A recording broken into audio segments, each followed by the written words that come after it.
Uh-oh. I'm back in the ring, man.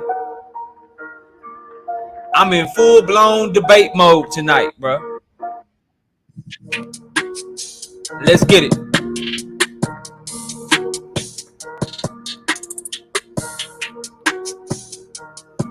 Everybody smash the like button as you come in the building.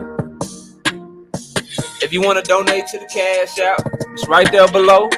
If you want to donate to the Super Chat, you can hit that Super Chat button. But at the very least, you got to hit the like button as you come in the building, man.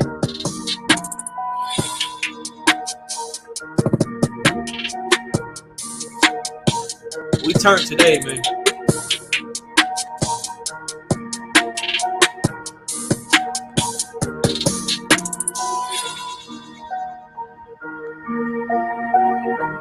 Drop a comment as you come in the building.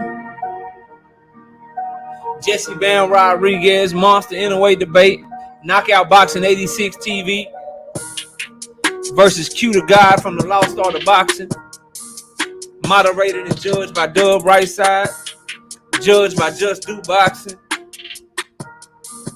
Judged by OTB Boxing. We in here today.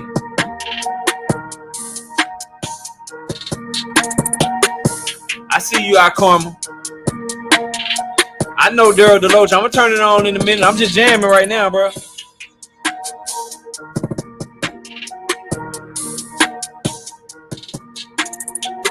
Just know this. That's what they said last time I come. They said the Devin Haney-Lomachenko debate was gonna be close. You saw what I did. Just watch me work, man.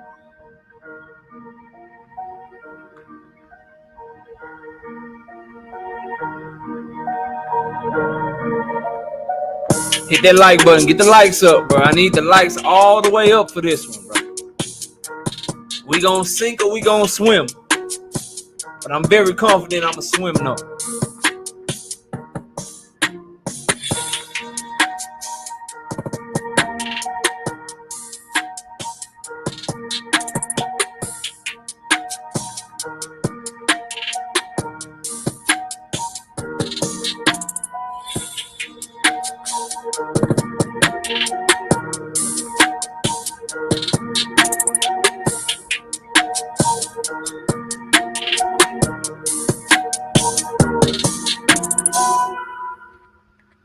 All right. What's up, y'all? I said, what's up, y'all? Look at me when I'm talking to you, bro. Hold up. Y'all can't see me. Let me get right. Hold on. Give me 1 second. Give me 1 second, bro. Give me 1 second. All right, there I go. What's good, man? What is good with y'all, bro? We feeling good? And we ready to cook today, man. I can't wait to have this debate, bro. I can't. I'm excited. I'm ecstatic. I already see my moderator in the background. OTB, if you want to go ahead and hop in the background, feel free. We just waiting on my brother Q the Guy, and I'm waiting on Just Do Boxing. Waiting on Q the Guy, and I'm waiting on Just Do Boxing. Coach Joe, if y'all know Just Do number, something, tell him that we waiting on him. I'm sure he'll be in any minute, man. As soon as we get all the participating parties in the building, we getting straight to the action. Let's see who we got in here so far, man. Let's see who we got in here so far. We got Coach Joe in the building. I don't care what you're talking about, but I hope YouTube crashes and there's no debate tonight, because you want to know why? It's motherfucking Dallas week, and I'm on your helmet. Yes, Coach Joe is a Washington, used to be the Redskins fan, and we're going to whoop that ass, Coach Joe. As a matter of fact, I bet you won't put no push-ups on it, because I will. I will bet you 100 push-ups that the Cowboys going to tax that ass this week, bro. We're going to beat that ass, bro. It's red wine, Ashley's Corner. It's red wine. I don't drink the liquor. I'm not, and especially when I'm debating. Maybe if I was just moderating, but when I'm debating, I got to be sharp. I got to be sharp like a sword. Got to be sharp like a sword so I can come with my rebuttals. But yeah, 100 push-ups. 100 push-ups, Coach Joe, let me know. Let me know. K Savoy in the building. Thrill Hill, what's good with you? William Old School, Jafari Caesar. in the building. Not me. What's up with it? Not me. You done changed your avatar. I like that. Crunk Gym representative, I guess. Carmen, what's up? Miss Coach Glove Up Boxing and More. Y'all go sub over to Glove Up Boxing and More. They doing a great job over there. Go check them out. DP Rocker, what's up with it, bro? Daryl Deloach in the building. Dub Brightside is in the chat and he's in the back waiting to lay his verdict down and let us know who gonna win. What's up, OTB in the building? Still waiting on you to hop on, bro. You can hop on. Who else we got? Let me see here. Who else is in the building? Tay Tay, MMA Queen of Combat and Entertainment in the building. What's up with it? Skywalker Boxing in the building. Skywalker Boxing in the building. Jada, my beautiful daughter, in the building. Just Do says, I'm here. I will drop the link for you. I sent it to your email, but I don't know if that email worked for you, bro. I will drop it in the link here in a moment, bro. I got you. But shout out to Just Do for participating. Can't wait to hear his great boxing mind break down the debate and let us know why he picking who he picking and when he picking them for each round. Josh Sanders in the building. What up, Josh? Salute to you, bro. Salute to you. Ashley Corner's in the building. Nivea, my daughter, in the building. My other daughter, Jada's in the building too. Salute to Nivea in the building. What's up with it, sweetie? Who else we got? Yo Daddy is in the building. What's good, Yo Daddy? And Mike Biggs boxing in the building. What up, Mike Biggs? What's good with you, bro? What's good with you? KO Tank versus Ryan will make boxing great. Again, Ryan, don't pull out just because Tank Debo your ass. Don Dada in the building. What up, Don Dada? Salute to you, bro. All right, man. Let me drop this link real quick. Let me get this link dropped, bro.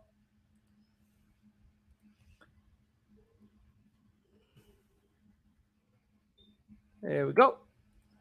That link is for only the people that are participating in the debate tonight, man. It's only for the people that is participating in the debate tonight. So please hit the link if you're supposed to. You know who you are. We got DP Rocker in the building. What up, DP? Go ahead and let Dub up. Go ahead and let Just Do up. What's up, fellas? How y'all doing tonight, man? Well, I'm doing pretty damn good. Just ate, so yes, I'm full. I'm feeling good. Yes, sir. Yes, sir. What's up, KO? What's up, Just Do? What's going on, Doc? Man, I'm excited, man. I'm looking forward to this debate. Hey, and for the record, everybody, I'm the one. I put this together in the chat just so everybody knows. Oh, okay. Yeah, he did play matchmaker. He did play matchmaker. You know what I'm saying? He played matchmaker, and we made it happen. Word. Here's the thing, though, bro. Real quick, while I'm waiting on everybody else, Johnny Q, what up? The rules of the debate, we got to go over them for every debate. So we got 10-minute rounds. Each person will be able to go 10 minutes, 5-minute rebuttals. It's going to be 3 rounds with a bonus round decided by Dub Brightside. We will not talk in between each other, and we're going to keep it going. Brightside is going to be our acting moderator, and he's a judge. Just Do will be judging as well. And then we'll have OTB up here judging, and I'll be competing against Q to God from the Lost Art of Boxing, the lab. He texted me. He was getting off work late, so he will be in the building momentarily. He said he's running about 10 minutes late, so we should see him pop up any minute now. While we're waiting on him, though, let's go to the judges real quick. We'll start with Dub. Dub, let the people know what you're looking for, how you're gonna be judging, and just kind of what to expect from you as a judge, man. So, I always try to be as thorough as possible. So I'm listening for each of you guys to bring out facts. I'm listening to how you talk about them, how you put the story together, and really rebuttals as well. I like to, if somebody says something incorrect or if they say something regardless, I expect you to go at it at your rebuttal. You know what I'm saying? So, hey, may the best man win, and however it makes sense, that's how I'm gonna call it. Already, Just Do. What about you, man? What you looking for as you judge the debate, man?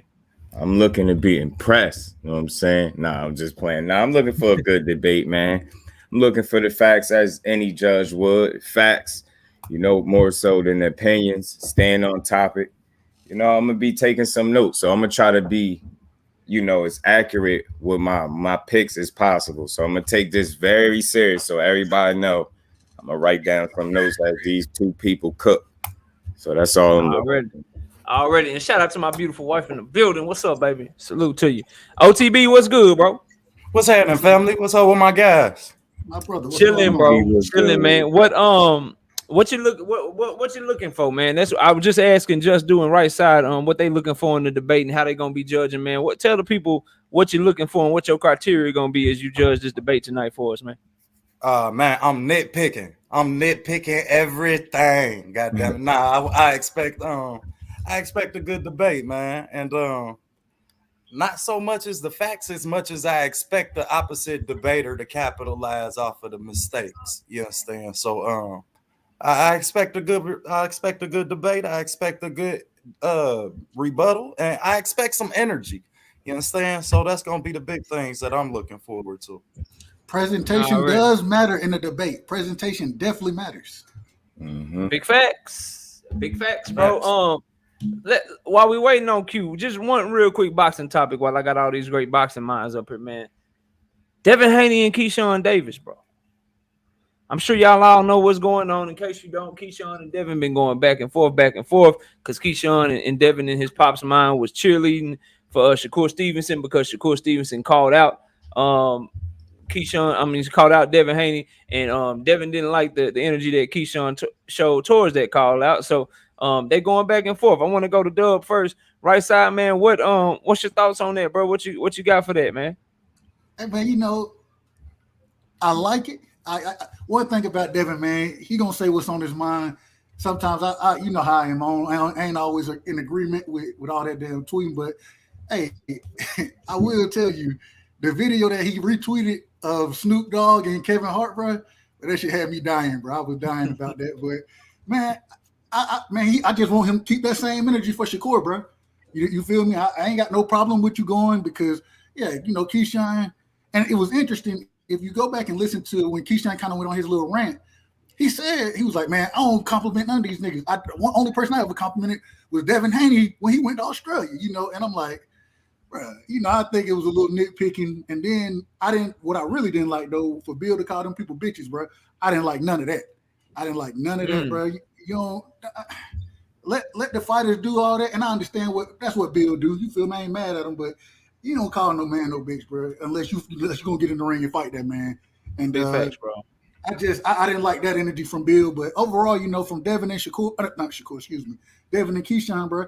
Hey, I want to see that fight. I want to see it. So damn it, build that shit up and make it happen, bro. It ain't gonna happen soon, but it is what it is, though. I ain't had no problem with it. Just do what you got on there, man. What the Keyshawn calling out of Devin Haney? Yeah, all the Keyshawn Devin Haney back and forth, bro. I ain't necessarily mad at it if it's realistic. I mean, I doubt that happened right away. I mean, for good reason, and the dude only got 6 fights. But he do talk a lot for a guy with 6 fights, and he gotta pick a side. Either you gonna be coming to smoke and start calling for everybody, or you gonna say you got 6 fights. Which one is it? And as for Bill Haney, just like Dub said, I ain't like when he referred to them young men as some bitches. And I ain't like what he said when he said it's a publicity stunt, because for me, in my opinion, the narrative is that everybody's ducking Devin Haney. So you can't have it both ways. You can't say on one end everybody ducking him, then on the other end somebody call him out. It's a publicity stunt. So I'm all cool with it, long as it actually result into a fight and just not a bunch of social media activity. Word. OTB, what you got on there, man? I know you got something you want to say. Oh man, first of all, I felt like Bill was at a line talking that shit. You can't be calling them boys bitches. And why you gotta always speak up for your son? He's a grown man now. I mean, it's time for Devin to start to speak up for himself. And as far as Keyshawn go, at first, I thought you was just doing what you was supposed to do, riding Bud coattail. You understand? But then you start talking shit. And then at the end of it, you say, well, I only got 6 fights. What they worried about me for? What you opening your motherfucking mouth for then? So, I mean, you got to shit to get off the pot. You understand? As far as Key go, I wasn't feeling that at all, man. And I felt like Devin should have spoke Shakur name, just like Shakur spoke Devin name.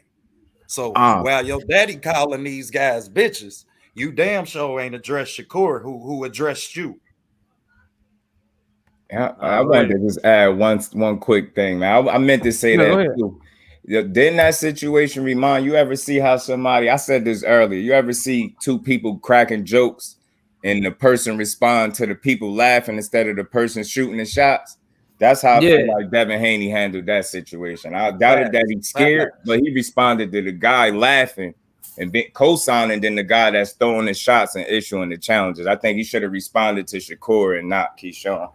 I agree. I agree with everything y'all said, bro. Like I dropped some content on it today. My whole issue, bro. My whole thing is very, very simple, man. Like if everybody ducking you, you know what I'm saying? You the boogeyman and all this stuff. Like and right side ain't like this, but a lot of his fans believe that, bro. That don't nobody want to smoke with him, and they want to do all this and all that. Cool, bro. You carry that shit if that's how you want to carry it. But now I got two people that do want to fight you, and you ain't showing that energy towards them, bro. Like Shakur called you out, and you worried about what Keyshawn got going on, bro. If you got time to tweet at him, you got time to tweet at Shakur, bro. And then Loman came back talking about he want undisputed and shit, and you talking about I gotta make weight and shit, bro. You talking about you gotta holler at your pop, see if y'all can still make the weight if you're looking healthy and shit. So I'd rather him. It seemed like he just got something with dudes with the last name Davis. Because if your last name Tank Davis, if your last name Keyshawn Davis, he on your helmet. He responding to you. He want all the smoke. But you ain't got time to tweet at the dude that called you out in the ring after his fight, said he want to fight you next. You ain't got no energy for that him. Ain't it either. He said he hit like Tank Davis too. Just for y'all that probably didn't catch that. He said he punched just as hard as Tank so Davis. Keyshawn talking that shit, but you know it is what it is, bro. Hey, Keyshawn say they kicked him out the gym. Did y'all peep that when he said y'all kicked me out the honestly, gym? bro, honestly, I don't even really care about Keyshawn. Like Keyshawn is a great talent. He's a great prospect. All these dudes coming up, what I'm learning, all these dudes coming up, they all want the smoke. They all talk that good shit. But then when it come time, bro, like what's up now, bro? The fights are realistic now. Fight somebody, bro. Like, and I said this earlier when I was hollering at Young Billionaire on his panel. Shout out to him. Like, bro, you gotta fight at least a panel over there going down too. You gotta fight at least one of them, bro. Like you don't get to do all this talking and then just move to 140. After you beat Kambosos ass, like a lot of us think you're gonna do, you gotta give me a Loma fight, a Tank fight, or a Shakur fight. You gotta fight somebody, bro. You don't get to just fight Kambosos and move up with all this shit you've been talking, bro. So I didn't like him not responding. I'm gonna just do on that. Q the guy, salute to you, bro. Appreciate you coming up, man. We ready for a great debate. Before we do though, I got everybody else's thoughts. I might as well get your thoughts too, man. What's your thoughts real quick on the Shakur and Keyshawn and Devin Haney, that whole deal, and then we'll give last words and get ready for the debate and shit. Man, that whole thing, bro, it's like I'm saying, like I think it's crazy. It's two different ways I kind of see it. It's either you kind of don't got that energy for Shakur, or Keyshawn just popping like that. Which in this point in time, bro, Keyshawn he good, but like he keeps saying he's 6-0.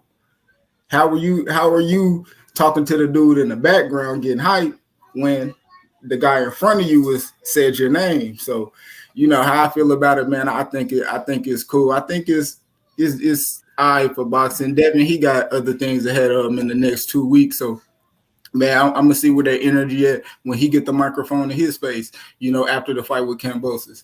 And then we really gonna have something to talk about. Already. Well, look, man, everybody's here. All the participating parties are here, man. We about to kick off the Monster Inoue Jesse Bam Rodriguez debate. I will be rocking out with Jesse Bam Rodriguez. Q the guy from the Lost Art of Boxing, the lab, is gonna be rocking out with Monster Inoue. Y'all already been introduced to the brothers up here, man. We got OTB up here. We got Just Do Boxing up here. And we got Dub Right Side up here. I got the links to all of their channels in the description box. So please go subscribe to all these brothers' channels. And you know. So who the judges? Who the judges? You got OTB up here. You got Just Do up here, and you got Right Side up here. Oh, all okay. Gonna be judged. Yes, okay, I was thinking somebody was moderator. All right, for sure. No, Right Side gonna do both. Yeah, I don't moderate my own debates, bro. I'm just gonna debate and we gonna get it in. But go ahead and give you any last words, bro. For you, Q, what can we expect from you? Any last little shit you want to talk? You got anything you want to say, bro? Before we flip the coin and get it popping. Shit, nah, man. Shit, I'm ready to get to it. Let's get it. Already, me too, man. And my last words is very simple. Y'all told me that the Loma and Devin Haney debate was gonna be hard for me. Y'all saw what I did. Everybody keep telling me that I'm on the losing end of this debate. Bam Rodriguez versus Monster Inoue. Just watch me work. That's all I got to say, bro. But Q, you the guest, bro. I'll let you call it in the air, man. You want heads or you want tails? Man, give me heads. It's on heads. Who you want to go first? Go first. I bet. All right, I'm All right, giving right side. time. Let me post the question and then you got it. You got it from there. All right, it's all you, right side. All right, man. So we got who has more potential. KO, he is going first in this one. He got Bam Rodriguez. KO, you got 10 minutes on the clock, man. Take off when you're ready, bro. So, who has more potential between Jesse Bam Rodriguez and Monster Inoue? That's the question that we answering for y'all, right? Potential is defined as this: not yet developed abilities that may be developed and lead to future success or usefulness. Again, potential is not yet developed abilities that may be developed and lead to future success or usefulness. The clear answer to the definition of that question of who has more potential is Jesse Bam Rodriguez, and the answer is twofold. Number one, the first part of that definition, not yet developed abilities. I am going to prove to you guys that Jesse Bam Rodriguez has better talent and abilities that have not yet been developed. Then the second part, I'm going to prove to you that he can develop them to lead him to future success, which is the second part of that definition, better than Monster Inoue can.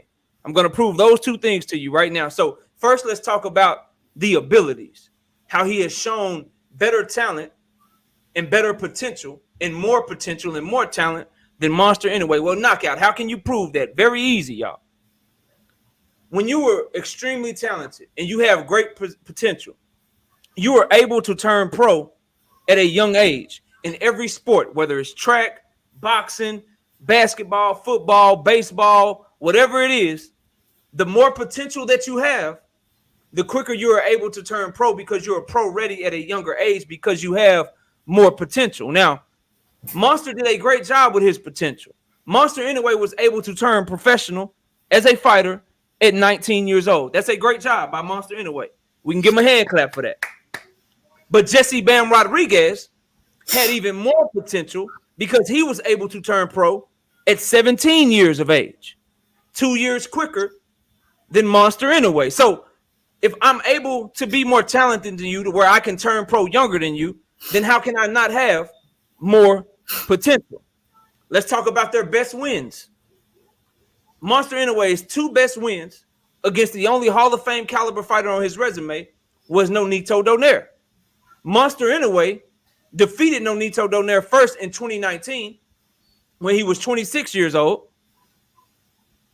He defeated him again in 2022 when he was 29 years old. So the two best wins in Monster Inoue's career happened at the age of 26 and 29. Jesse Bam Rodriguez's two biggest wins, a lot of people would agree, are Carlos Cuadras and Rungvisai. Jesse Bam Rodriguez was able to defeat both of those fighters at just 22 years of age. So again, Jesse Bam Rodriguez has showed his best at an earlier age.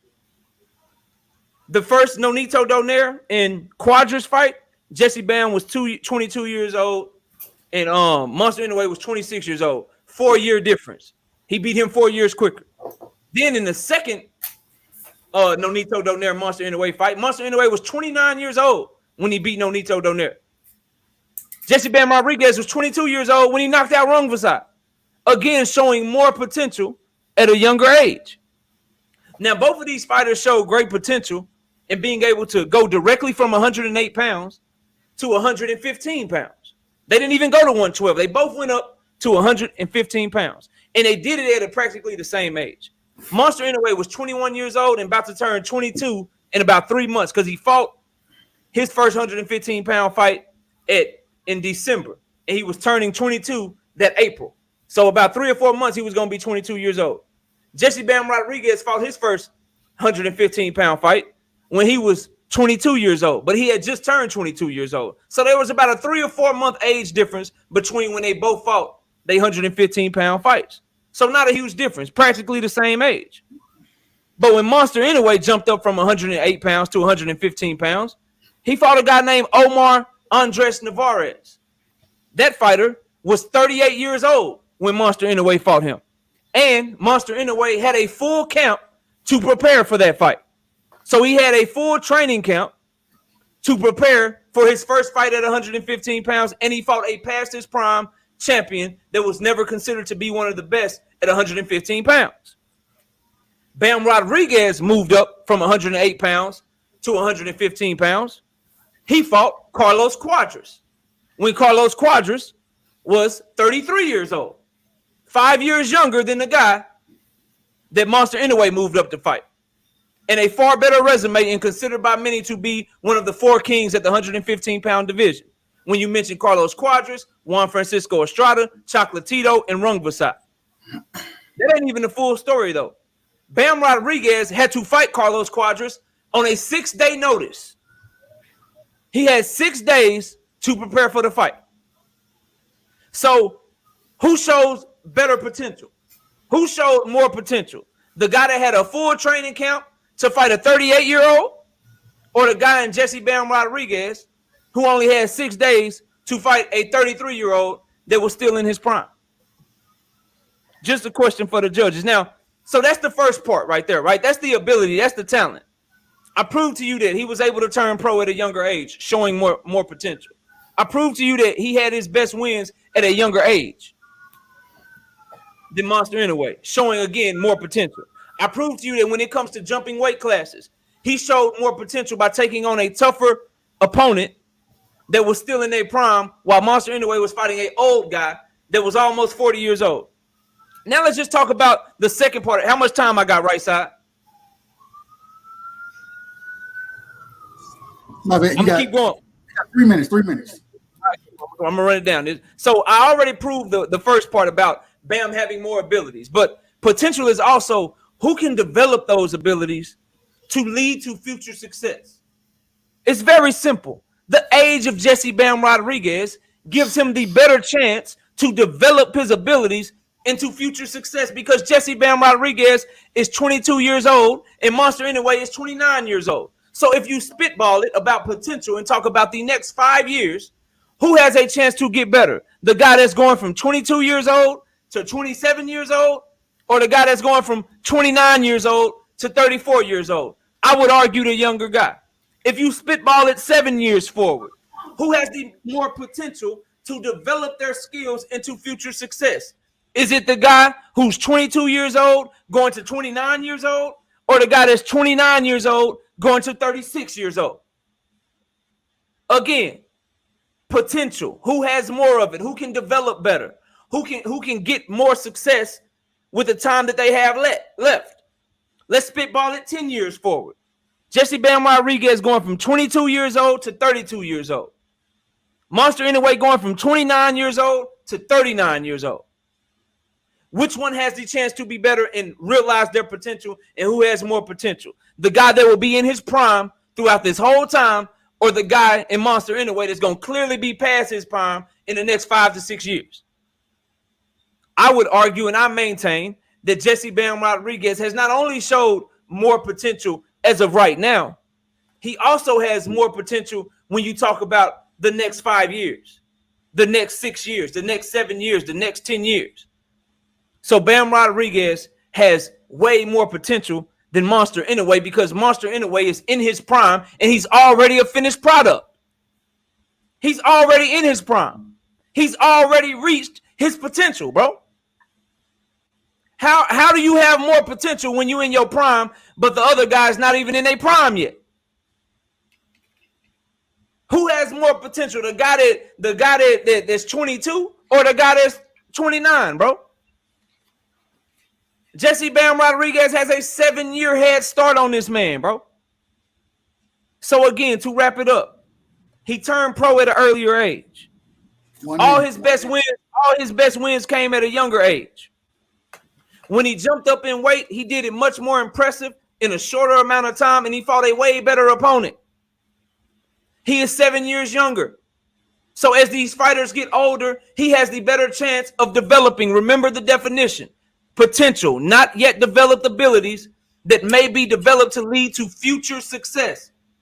Who do you trust to have their abilities develop and lead to future success?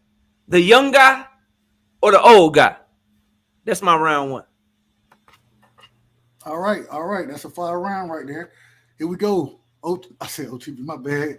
Let's Q, see. you ready, bro? Let me get my ass off the screen. Q, you ready?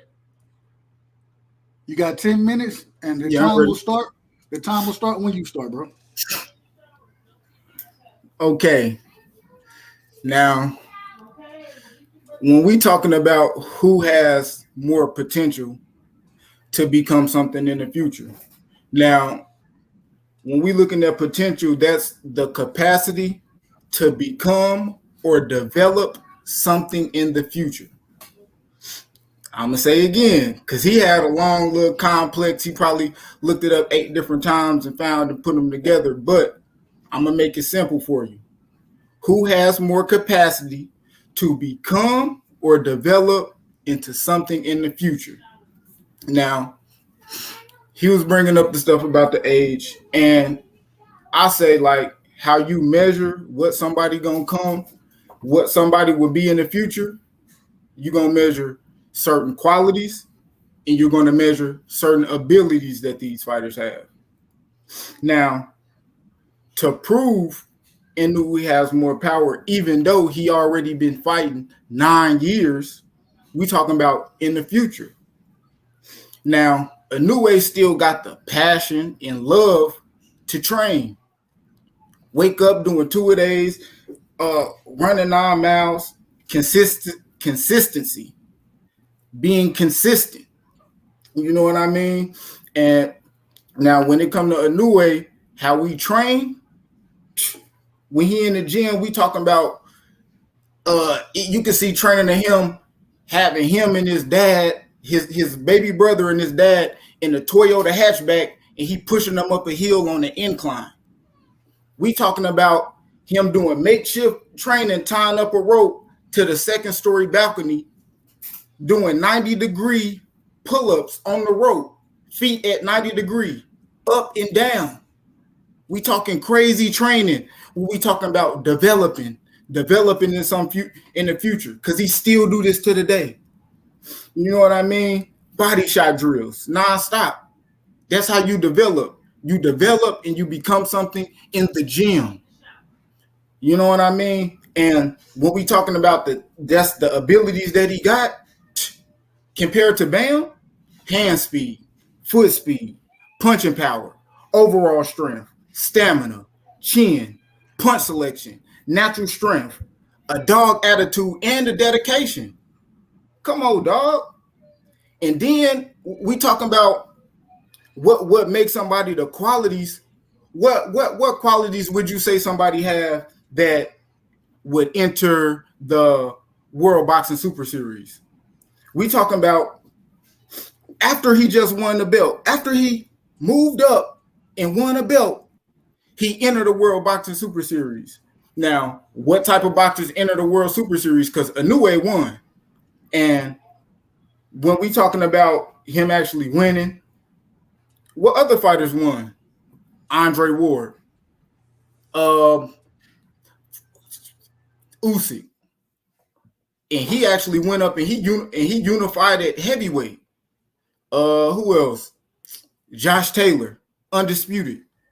You know, and we talking about Inoue, bro. He's 1 fight from undisputed, bro. How many fights is Baron from undisputed right now?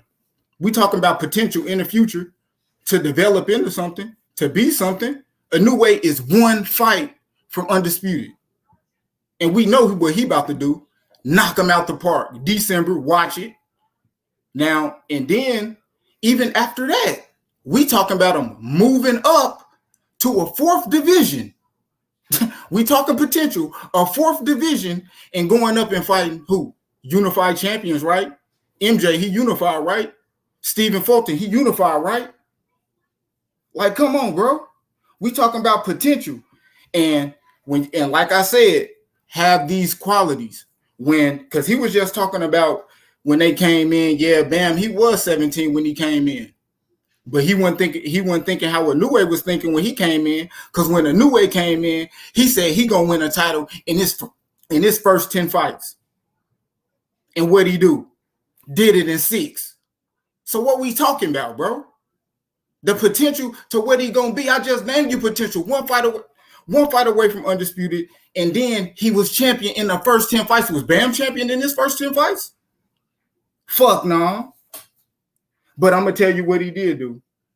Bam, he ended up being champion by fucking mistake, by accident, not on purpose. It wasn't in his thing. It wasn't in his hands that he would have been champion. It was because he was a late replacement.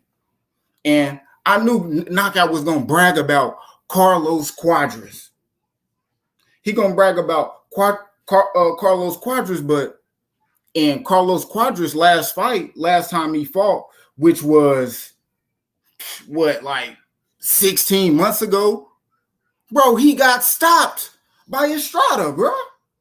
So he coming off a 16-month layoff, Bam a late replacement, and he just got stopped in his last fight, but he fighting for a title. Okay, that's his best win though. That's his best win. Okay, Cuadras' his best win. Cool. And then on top of that, bro, Bam in the beginning of his career, we could talk about how he was small and shit like that, but if you go see and look on BoxRec, bro, Bam fought at 126 pounds in his 4th fight. What type of fucking discipline do you have to actually be fighting at 108 pounds and then fighting at 126 pounds in your next fight and then fighting at 115? Because y'all would think Cuadras was the first time he fought at 115, but it wasn't. He went and fought somebody else that was goddamn like 20, 25, and 21. Like, come on, dog. Resumes don't even measure. And then what the resume could be, bruh, it's not going to measure. Who Bam going to fight his fucking brother to be undisputed? But let me get back to this shit, man. So when we talking about Bam fighting his potential, he fought Cuadras, who had no fucking potential, who lost all his big fights. And then he fight Sir Rungvisai. 3 minutes. And when we talking about Sir Rungvisai, he coming off a goddamn 15-month layoff. Like, bro, and it's not hard to box nobody who ain't got no feet, who gonna stand there, who only chance to beat you is by knocking you out. And then something else, when we talk about development, what about his goddamn trainer who half-ass training him? And Bam last fight, who Robert Garcia was supposed to be training him, bro, he literally halfway across the fucking country training AJ, who he said ain't got no potential. You can pull it up. Robert Garcia said out his mouth, AJ, he can't be nothing more than he already is because he ain't got no dog in him. And you can't train that. So when you saying that, you actually taking the money to goddamn train the dude who has no potential to your fighter who's supposed to have all this potential. And we seen what happened to Bam in this last fight, dog. Getting punched all up on. And it ain't like Robert Garcia ain't get fired already by Virgil Ortiz because he didn't show up to his fight. And what we talking about development, bro, your trainer mean a lot to your development. And he getting half-ass trained. Time, bro. All right. You got a minute 30 left if you want it. Oh, I got a minute 30. Okay. You got a minute 30. So when we looking at Robert Garcia, bro, actually half-ass training, and like I said, bro, that's a major part in your development and you getting better in the future. And you not even there. Like, come on, bro. Man, time, bro. Yeah, that's time. All right. That's enough. Man, Like, hell of a round, or hell of a way to start this debate off, man. KO, man, it's your rebuttal round. You got 5 minutes. Let me make sure I get the time right. And hey, man, I want to hear some good rebuttals, man. Y'all, I want y'all to do y'all thing. Start it off, KO. So he gave a great definition of potential. He talked about Inoue's passion and love to train, as if Bam Rodriguez doesn't have passion and love to train, but that's something that's an opinion that you can't really base in facts. So that was an opinion not based in facts. He talked about how Monster Inoue does makeshift training and climbs trees and pushes Toyotas and shit like that. But what does that have to do with the potential that you actually show in the ring? He talked about the body shot drills to develop in the gym, but again, I would ask the judges, like, what do the body shot drills like? How has that showed in the ring? Because didn't Nonito Donaire hurt his ass to the body? So you're doing all these body shot drills, but didn't Nonito Donaire hurt you to the body in y'all's first fight? So I'm just trying to figure out how that's showing potential. Then he said another opinion that Monster Inoue has better foot speed, hand speed, has a lot of dog, more strength and more power. Now I will concede the power and strength points because he has a higher knockout percentage. But how can we prove that Monster Inoue has more foot speed and hand speed? Is that something that can be proven in fact? Because I don't think he did a good job of that. He also brought up what type of boxers enter the World Boxing Super Series, and he brought up how my guy Monster Inoue won a title in his 6th fight. But I would just like to remind everybody that in that 6th fight that he won his title in, because see, I prepared for this. There's no issues. In his 6th fight that he won his title in, he won his title against Adrian Hernandez, a guy who had 30 wins, 5 losses, and had been knocked out 4 times already. So what are we talking about? Like he just did something great because he went and beat 108 pounders for a world title in his 6th fight, but he was fighting a dude that already been knocked out 4 times. I'm just trying to figure out what that has to do with anything. Now, he also said Bam was a champion by mistake. I'm just trying to wonder, like, did Bam accidentally say he would take the fight on short notice? Did somebody put a gun to his head? Did Bam come to the ring and not know who he was fighting? How do you become a champion by mistake? You got to take the fight, don't you? You got to take the fight. You have to sign to take the fight. So how was that shit by mistake? That's very confusing to me as well. He said that Carlos Cuadras lost all his big fights. But see, I believe, judges, that you can't get up here and just say shit. And if it's not facts, like you can't win the debate saying bullshit. Because last I checked, didn't Carlos Cuadras beat Rung Vasai? Was that not a big fight? Didn't he beat Rung Vasai, who knocked out Chocolatito twice? Didn't he backdoor at that badass point that he thought he was cooking? He thought it was a good point. He said Rung Vasai is easy to box. If Rung Vasai is easy to box, how come arguably the greatest 115-pounder of all time, 4-division champion, Chocolatito, Roman Gonzalez, how come Rung Vasai beat his ass twice? If Rung Vasai is so easy to box, how come he beat Chocolatito 2 times? So I'm trying to figure out how that was a good point. Then he said the Robert Garcia shit, which actually proves my point about how Bam Rodriguez has more potential than Monster Inoue. He said Robert Garcia is half training his ass. Robert Garcia flew around here and did all this shit with AJ and all that shit. Well, cool. Okay. That sounds good. So if he did all that shit and Jesse Bam Rodriguez was still able to become the youngest world champion in boxing, Jesse Bam Rodriguez was still able to beat one of the best 115-pounders in Carlos Cuadras. Jesse Bam Rodriguez was still able to beat Rung Vasai, who knocked out Chocolatito twice. If he was still able to do all those things, having a shitty coach, don't that mean that he has more potential than Monster Inoue, who apparently is getting great coaching all of a sudden?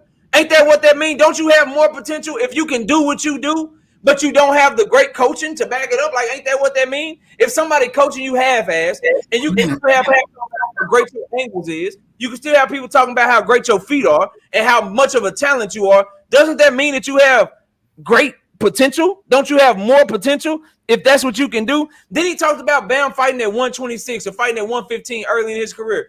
Isn't that what most fighters do? Don't most fighters start their career off fighting at a higher weight until they start cutting weight and really trying to get ranked? Didn't Earl Spence fight at a higher weight early in his career? Didn't I see Keyshawn Davis fight at like 140 a couple of times? Haven't I seen Abdullah Mason fight higher than 135 a couple of times? Seconds. That's what fighters do, bro. So miss me with all that shit. Bam got more potential because he's doing everything younger and he has more time to do it, which is the key point. He's younger. He gonna have more time to develop into something in the future, bro. That's my time. And that's time. All right. Hold on, let's stop there. Q, man. Hey, it's your time to rebuttal. KO came with a fire rebuttal, man. Let's hear what you got, bro. You got 5 minutes. Let me know when you're ready. Man, KO came with a whole bunch of motherfucking cap in that goddamn rebuttal. And I'm going to start off with some shit like that came out of his mouth because he said Bam showed his best at a younger age, which means he feel like Bam already showed his best. And he said it more than one time. Y'all listen to it on the playback. So that already just let me know, bro, Bam wasn't doing the type of shit. Bam wasn't doing the type of shit Inoue was doing early in his career, being champion, the heart and dedication. Bro, in the how you measure that, love being in the gym, you ask them. You see what they're doing.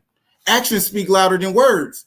You in that bitch working, so you gonna develop. If you're not in the gym, you're not gonna work. You ain't gonna develop. Like, come on, bro. And then you said, oh, he doing the body shot drills, but he got hurt to the body. Bro, I'm doing body shot drills, mean I'm hurting people to the body. So just like when you brought up the no needle donaire shit, didn't we see Inoue hit his ass to the body and that nigga ran all the way across that motherfucking ring? Exactly. Body shot drills paying off, nigga. So we gonna go, and you said, how can you prove somebody has faster hands or faster feet? How, bro, you want to know how you can prove that? You can look and see it. You can go in there and look and see if Bam throw a damn punch and that bitch slow as hell, and then he use his little feet, bro. And then bitches slow as hell, getting from point A to point B, moving your hands back from point A to point B. That's the speed. Inoue get his punches from point A to point B way faster. Feet, point A, point B, way faster. We can measure that shit, bro. Like, come on, man. Be real. And then you brought up, Quadras. Oh, yeah, Quadras beat Rungvisai. Yeah, bro. That fucking fight got stopped early and Quadras was up on the goddamn scorecards. That wasn't a whole goddamn fight. Bro, that shit got stopped by a cut. Like, be real. And that's how you outbox Rungvisai, bro.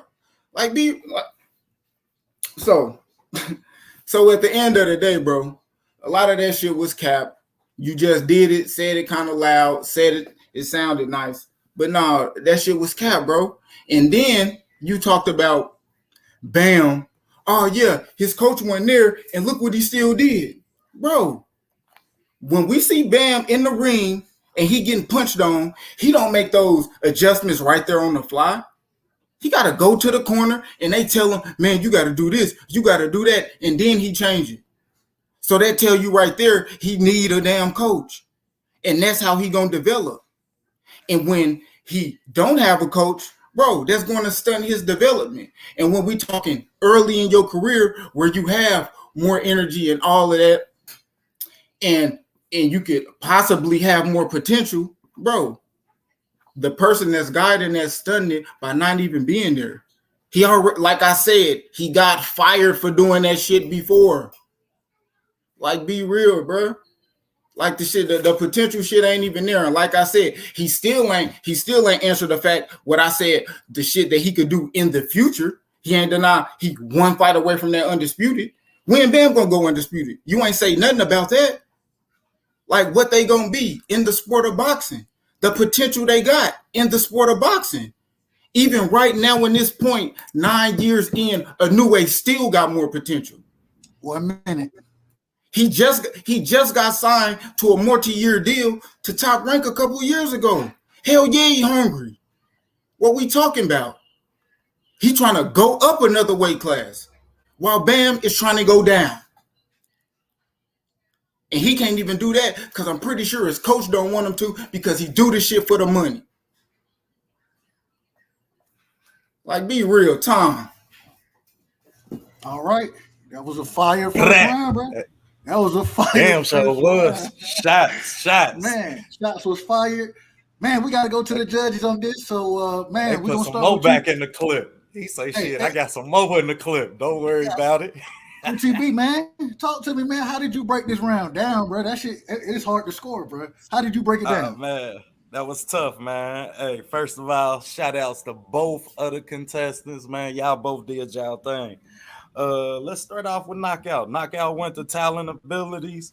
Yeah, I mean, leaned on the age that Bam turned pro at. Really leaned on specified, should I say. Definitely specified and discredited, You understand?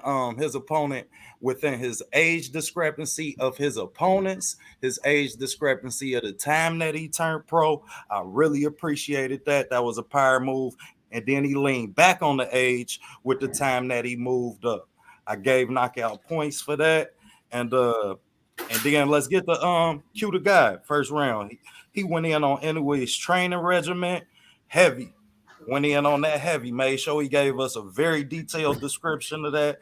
Leaned on his accomplishments of his predecessors, undisputed, moving up to fourth division where he's at currently, and he leaned on that. Then he count. Then you had knockout with some counters in the rebuttal. Knockout definitely got his shoulder roll on. You understand? Doing a great job of discrediting. And then last off, I had Q the guide on the rebuttal side. Develop what I like most about Q the guy's rebuttal was his adjustments when he leaned on the coaches and the adjustments that you never seen Bam make. I appreciated that. He also noted that you could measure foot speed. I have to disagree with that. The distance and the punches, the foot placement, not as much as the foot speed. So I had to knock off a point for that. But on the round, I definitely had to get his round to cue the God. I felt like he won it on the rebuttal side. All right. O2B gave it to Q the guy. Just do, man. Break it down. What did you hear? Yes, what did you sir. like? And who you had winning that round? Hey, man, let's start off by saying, yo, both of y'all brothers did a hell of a job, man. Y'all brought some fire. I mean, y'all had a lot to say. I mean, I told y'all I was going to take this just as serious as y'all taking it. I took a few notes. No, I mean, for me, I was looking for who stayed on topic more. I feel like we asking who has more potential. Knockout opened up by giving a definition of the word potential and then explaining. So, you know what I mean? And on the other side, Q, you opened up, you know, explaining Inoue's passion for the sport, his hunger, his work ethic. Not so much potential, but you talked about his physical attributes more than you did potential. To me, you spoke on Inoue's accomplishments. He's older, naturally has less potential. You talked about, like I said, you talked about accolades, his training regimen. You brought that up. I thought that was a good point. Him becoming undisputed also was a good point. And again, I just want y'all to follow me. I wrote down points that stood out to me that related to the topic. You said he half-ass trained Bam Rodriguez because his trainer was halfway across the world. I thought that was a solid point. You went into his passion and love for the sport. Like I said, not so much potential. More power. You went in to talk about who had more power. You went with Inoue. I give you that because that can be proven by, you know, basically looking at maybe their KO percentage, whereas their foot speed, that's more subjective, that's more opinionated. With knockout, you did a hell of a job. You know, you spoke on talent and abilities as well. I feel like a key point was you speaking about him turning pro, Bam Rodriguez turning pro early. That was a good example. You talked about who you explained who had more potential. He turned pro younger. Inoue was what you say? Inoue turned pro at 19, where Bam turned pro at 17. Inoue, you said Inoue fought champions past their prime. You know what I mean? Said his biggest win was Donaire at 26 and 29. You went into, you know, you spoke about Bam's biggest wins was Rungasai and Quadras, and you alluded to that he was 5 years younger when he done so. And you went on to say how Bam showed his best at an earlier age, you know, against more quality opponents. He showed up bigger in short notice fights. That's something that you brought up. Like I said, you spoke about his best wins. He took on tougher opponents. You know, Bam's age, you alluded to how Bam's age gives him a better chance and to reach a higher potential. He started younger, so that made sense to me. You said Inoue pretty much reached his potential already at the age of 29. I thought that was a good point because he's older, so he has less time to prove in the sport.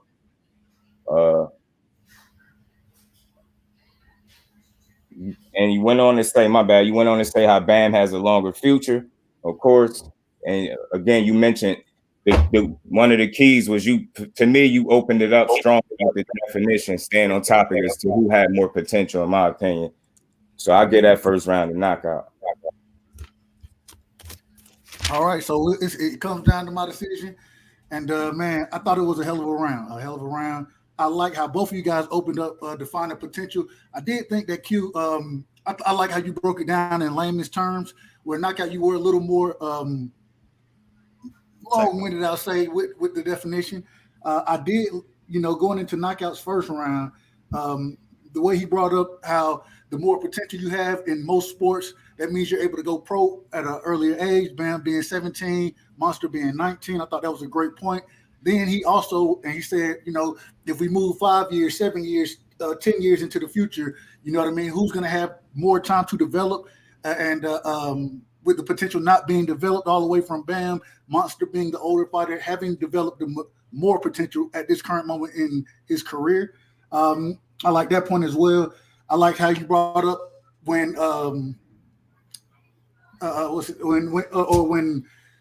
Bam fought the best fighters, Quadras and Rungvisai, he was 22, whereas when Monster was fighting Nonito, he was 26 and 29. And also how they were the same age when they went from 108 to 115. I thought it was also a smart point to bring up that the person that Bam fought at the time, Carlos Quadras, when he moved up, was 33 years old and a champion, and the person that Monster fought at the time was past champion at 38 years old. So showing that the potential or that Quadras would be the better fighter moving up there. Also, how Monster had a full camp moving up, and Bam did not have a full camp. He took that fight on a 6-day notice. I thought that was a smart part, a great point as well. And then Quadras won no champion. Quadras was coming off a loss. Yeah, I didn't say he was a champion, but keep going, bro. Yeah, go ahead. You can't argue the judge, bro.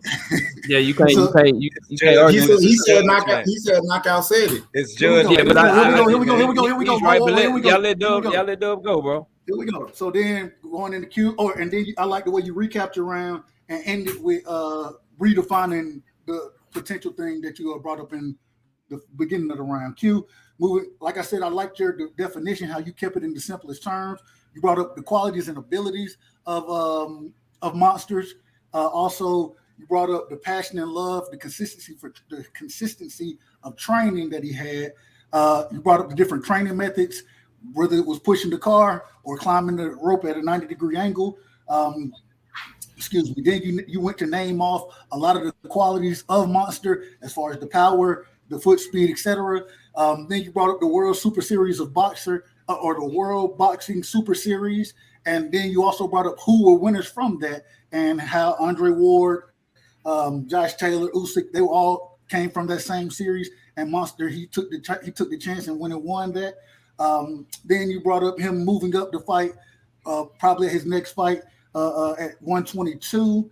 In a way, you also brought up how he won a title in his first 6 fights. Then you brought up how Bam became champion on accident, which I thought was an interesting point. And then you brought up how Quadras was coming off of a layoff and a loss. Flip my page, sorry. Then you brought up the half-ass training of Robert Garcia, in your opinion, and how he was training AJ, who has no potential according to him.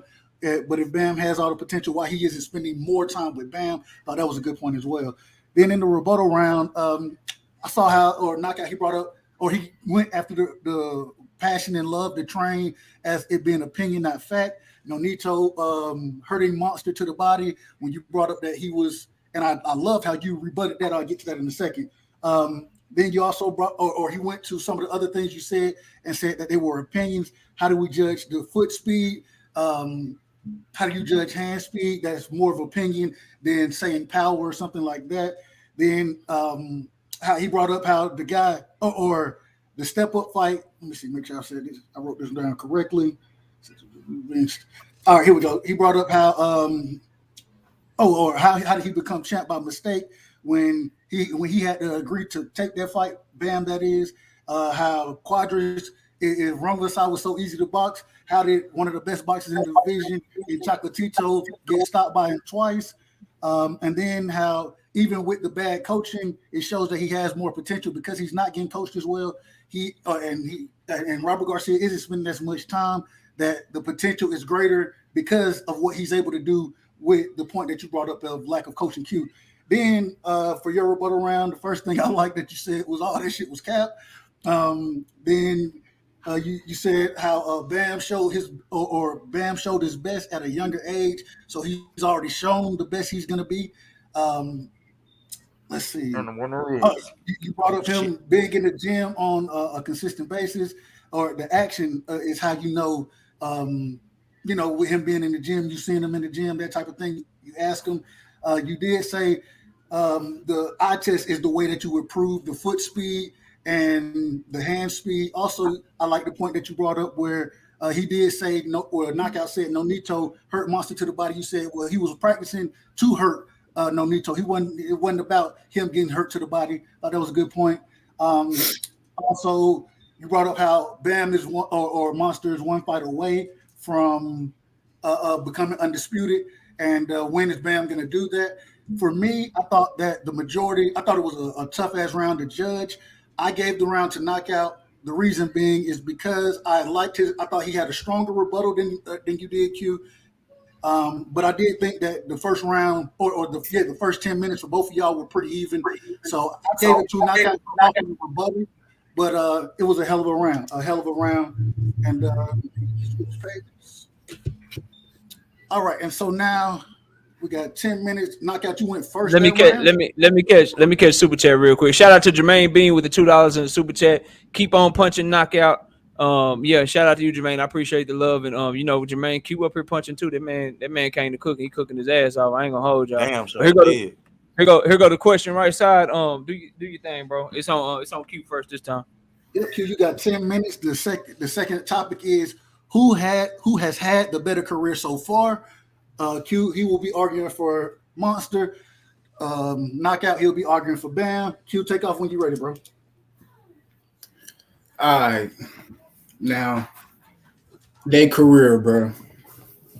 This shit, yeah, I'll be honest. We can look at the career and it could be won off this alone, bro. Like, Inoue is unified, bro. Bam is not unified. Point blank, period. He got one belt and defended it 2 times. Quit playing. Inoue defended his strap 6 times in that same weight class, bro. So, like, nah, that shit not even close, just with that alone. But getting even deeper into it, bro, a lot of shit that I could have said in the first that I didn't, because, I wasn't even bringing up too much shit that he done. I was bringing up what he was going to do in the future. So, what he already done, bro, he got 20 KOs in 23 fights. That's what, a 86.96, 87, we just going to say 87% knockout percentage, bro. Like, he fought more current champions, he fought more former champions, and he fought more national champions. Like, he'll try to get y'all to believe, like, he ain't fought this and he ain't fought that, and y'all fell for the shit. Like, when he was talking about Omar, who he had went up and fight, which was a southpaw. Like, bro, Bam had 7 fucking fights when he fought that guy. We talking about a guy who had 11 defenses. He had more defenses with that belt than Inoue even had fights, bro. And he doing that in his first 7 fights. What was Bam doing in his first 7 fights, bro? Bam first fights, all them niggas had losing records, dog. And what we talking about? That competition not even close. Inoue fought nothing but national champions until he got his first title. He beat the Filipino national champion, knocked his ass out. Beat the Thai champion, Juwatan, knocked his ass out. Beat Japan number one ranked. 17 fights, 2 losses, knocked his ass out. And then he beat a future lightweight champion in Ryo Uchi Taguchi. Bro, we talking about a guy that he beat and went on to be champion. Not to mention, Bam, I want to say fought out of like 3 of the people that he fought, three of them became a champion after he fought him. Nonito Donaire being one of them. And Ryoichi Taguchi, he went on to be a unified champion after he lost to Inoue. So we ain't even gonna get on that competition shit because ain't nobody been a champion after he gonna beat him, and they most certainly not gonna be one, bro. Like point blank, period. So when we talking about coming in, bro, Bam ain't start fighting 10-round fights till what, like his 9th, 10th fight? Like, come on, bro. Like, Inoue came in the game fighting national champions 8-round fights, bro. Championship fights at 5, bro. 5 fights in, he fight 12 rounds. Like, come on. Bam ain't see 12 rounds till he fought Carters, bro. Be real. So, like, when we talking about that with Inoue actually being a world champion in 6 fights and defended this title against somebody that KO came on and brought up his record, which, yeah, that's his record now. But when Inoue fought him, he had 2 losses and only been stopped 1 time. So all that shit out the window. All them other times he was stopped after, like, that ain't got nothing to do with him. But when he fought him, and he defended that bitch, he defended that belt 4 times. With the best guy you talking about that he fought, didn't even have a fucking title and was coming off a goddamn loss. Like, be real, bro. That's your best fight. He was coming off a fucking loss. And, man, come on, man. But I digress. He out there knocking motherfuckers out to the body 2 rounds. He defended the 115 title 7 times. And then he go up to 118, beat the champion, Jamie McDowell, who was 29-2. And he actually defended the belt 6 times before Inoue stopped his ass in the first fight. Like, come on. And then Southpaw and Juan Payayo, who never been stopped. Bro, Inoue, what'd he do? You already know what he did. Stopped his motherfucking ass. Like, come on. Inoue stopping dudes that ain't never been stopped before. Like, unifying titles, and then he beat Nonito Donaire. He beat Nonito Donaire in a World Super Series, and he the only bantamweight to win the Muhammad Ali Trophy, bro. Like, come on. All these accolades, bro. Bam ain't even amount to that because he got 1 belt and defended it 2 times, bro. Like, come on. And then even Nonito Donaire, even after Inoue beat him, he went on to be a champion, bro. Like, come on. Stop beating young guys too. Since that's something that matter. The guys he beat and stopped, Ubali, and stopped his ass. He ain't never been stopped. He was young. Nonito don't get credit for that, but he old and washed up. Them guys, Bam ain't about to go out here and stop no young cat. Ain't about to go and beat no young dude. Ain't about to go and get no goddamn title. Point blank, period. And we know this shit. So at the end of the day, bro, it's really not even close when we talking about what they actually done did in the sport and who got better career so far. Like, dude, he already unified, 1 fight away from being undisputed, which the fight is already locked in and scheduled. Like, what we talking about? The shit not even close.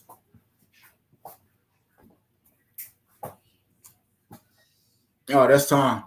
Good. You still got 3 minutes. Time. All right, time. That's the first round from, or the first half of the second round from Q. Knockout, you got 10 minutes, bro. You put it up. Man, take off when you're ready.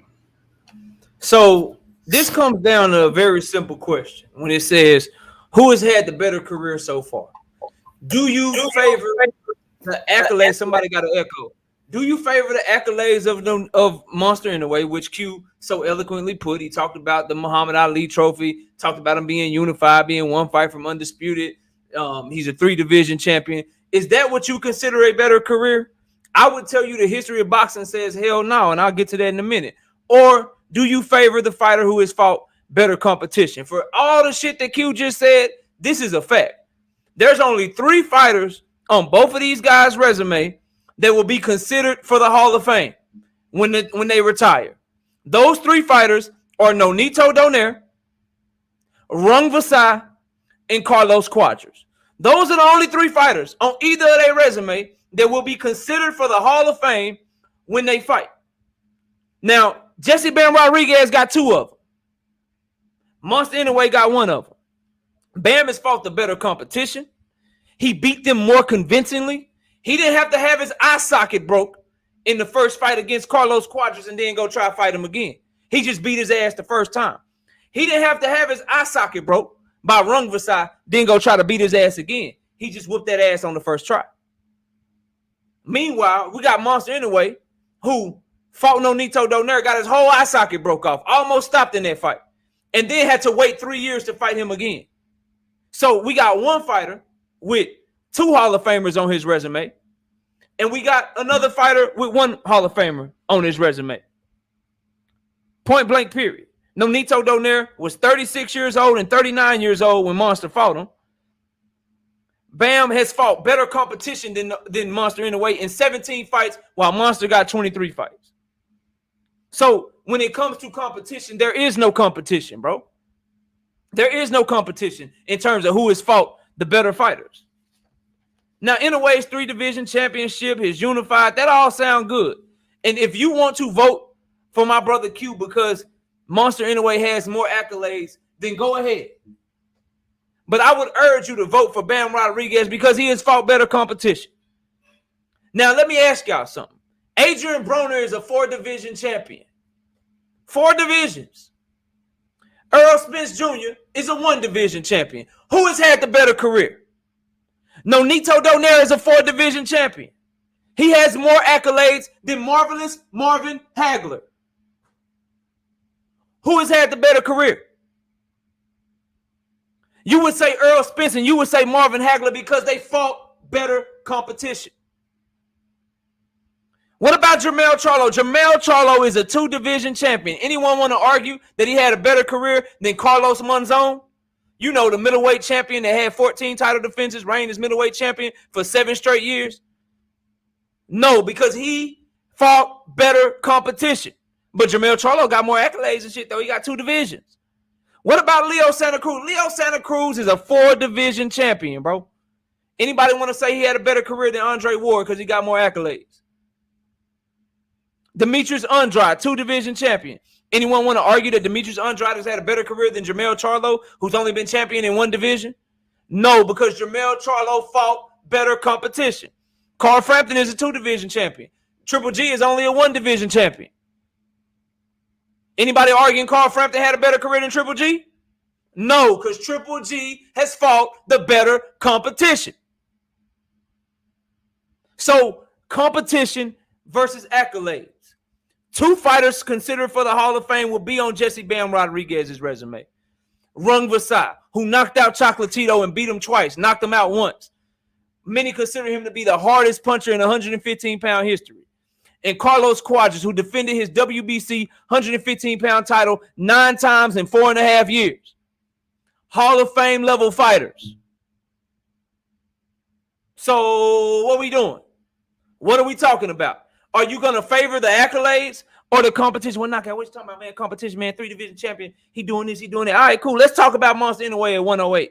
All his fights were in his home country of Japan. And he never unified at 108 pounds. He won the WBC title off of Adrian Hernandez, who got knocked out 4 times. Now, Q wants you to believe that just because he got knocked out after Rung Vasai, that don't mean nothing. Or after Monster Inoue, that don't mean nothing. My bad, I misspoke. That don't mean nothing. What he did after that don't matter. Well, yeah, it do. It means that you was never really that good. And he also left out that the majority of this dude's fights was all in Argentina. He also didn't talk about his one title defense at 108 pounds against a guy named Witwatwas Baspian. 38 wins and 18 losses was his record, and he lost 12 of his last 18 fights. That's Monster Inoue's career at 108 pounds. Then he moved up to 115. 7 of his 8 fights at 115 were in his home country. He won the WBO title from Omar Navarez. 49 wins, 4 losses, who only had 9 fights outside of Argentina. The rest of his 115-pound career, Warlito Perines, 26 wins, 10 losses, got knocked out 7 times. David Carmona, 22 wins, 10 losses, got knocked out 3 times. Karun Japrulalalalerd, whatever his name is, 49 wins, 12 losses, got knocked out 3 times.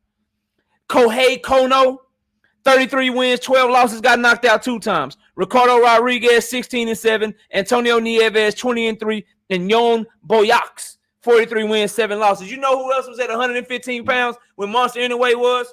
Carlos Quadras, Rung Versailles, Chocolatito, Juan Francisco Estrada, and he didn't fight none of them. But he got a better career because of accolades, because of his accolades, because of a Muhammad Ali trophy. Inoue at 118 pounds. Jamie McDonald, 30 wins, 3 losses.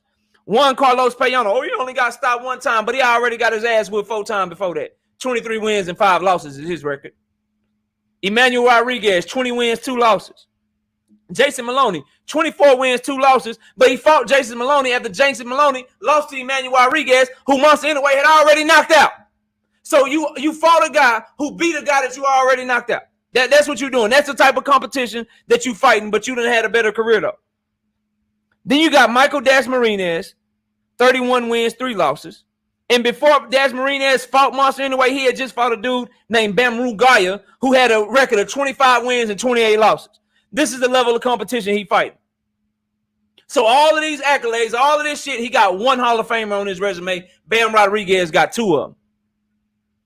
And he fought a dude named Artar Diapan. Diaper Dan Diapan was a dude named 14 wins, 3 losses. His 3 fights before fighting Monster Inoue, get this. He fought a dude named Papitak, 26 wins, 11 losses. A dude named Sapia that was making his professional debut. And then a dude named Shalom, who was 5 wins, 9 losses, and 1 draw. But y'all telling me he had a better career because of accolades. So I would just ask, if you decide to vote for my brother Q to God, just know I've proven to you, this ain't my opinion. There are 2 fighters that will be up for the Hall of Fame on Jesse Bam Rodriguez's resume. Carlos Quadras and Rung Versailles. There is 1 fighter that will be up for the Hall of Fame on Monster Inoue's resume. That is Nonito Donaire. So Bam has fought the better competition. So if you vote for my brother Q to God because of all these accolades and the 3 divisions and the unified and the 1 fight away from undisputed, just know you're also saying that Adrian Broner had a better career than Errol Spence. You're also saying that Nonito Donaire had a better career than Marvin Hagler, if we're doing the accolade shit. You're also saying that Jamal Charlo had a better career than Carlos Monzon. You're also saying that Leo Santa Cruz had a better career than Andre Ward. You're also saying that Demetrius Andrade had a better career than Jamel Charlo. Is anyone going to argue that Juan Manuel Marquez, or that not Juan Manuel, that Manny Pacquiao is a better fighter and had a better career than Ray Leonard because Manny Pacquiao got more accolades? I'm just asking, bro. So Manny Pacquiao had a better career than Ray Leonard? No, because it's about who you fight. It's about the Hall of Famers that you fight, bro. It's not about your accolades and shit. Miss me with that, bro. It's plenty of dudes running around this bitch with resumes just like Monster Inoue. All these accolades, all this shit, and I can't find but 1 person named Nonito Donaire, and his ass was 36 years old and 39 years old when you fought. You ducked all the real smoke at 115. You ain't fight none of the best fighters at 115 pounds. And everybody says that the 118-pound division is watered down. Ubali and Nonito Donaire, the reason he was able to go get championships is because 118 pounds are so weak. How come he didn't try to unify at 115? This man was in 2 divisions before he fought at 118. He didn't try to unify not one of them. But you want me to believe because he moved by top rank, because he doing all this multiple division shit, winning these trophies and shit, that he had a better career than a guy that got 2 Hall of Famers on his resume in 6 less fights. I ain't trying to hear that shit, bro. That's my time, dog. All right. Q, man, we coming to you, man. We coming to you for the rebuttal round. You got 5 minutes to rebuttal, bro. And them 5 minutes start when you start, bro. Oh shit. put 50 minutes. You got 5 minutes. Go ahead. All right, man. Like, I'm gonna be real, bro. Like, if y'all went in there and y'all believe or y'all let him persuade y'all with all that bullshit that he was talking, because he still ain't addressed that the fact that he was trying to downplay all these people that he fought, bro. He still fought more current champions, more former champions, and more national champions. You spent all your time trying to discredit my fighter when, bro, your fighter, you talking about 1 minute you would say they consider for the Hall of Fame, 1 minute you would say they gonna be in the Hall of Fame. Which one is it? Because we know goddamn motherfucker not going to the Hall of Fame. Bro, they not getting in there. Ain't neither one of them better than Nonito Donaire right now. Even Nonito Donaire right now, after losing to Inoue, still probably the number 2 at that weight division without a belt, bro. And I guarantee you he'll whip them boys' ass that you was over there talking about, Rung Vasai and all that shit. What make them, and then you listing off some of the guys that Inoue made, and consider this. Inoue was with a small promoter. He just signed with Top Rank like 2 years ago, bro. In 2022. This his first time with a major promoter. So all this shit he did without a major promoter. And you naming off guys that he has some defenses with, but you ain't talking about the guys he whipped. The motherfuckers he whipped their ass. We talking about national champions in his first fight, second fight, third fight, champions, real champions. Bam, man, bro. In his first 5 fights, a dude was 0-2, 0-6, 2-5, 1-1, 0-2. Bro, the fuck out of here, dog. You trying to discredit the guys on the New Way resume, bro? Bro, I don't gotta spend time discrediting that shit Bam did, because it ain't shit to discredit, because he ain't did shit but fought, beat Quadras, like I said, bro, coming off damn near 2-year layoff and a loss, and then you defended it twice. Okay, that's it. And it was cool and cute. You was naming all these other fighters, but bro, you talked about Marvin Hagler more than you talked about Bam, bro. You talked about Canelo more than you talked about Bam. You talked about Adrian Broner more than you talked about Bam. Fuck Bam, dude. He ain't got the Ring magazine title?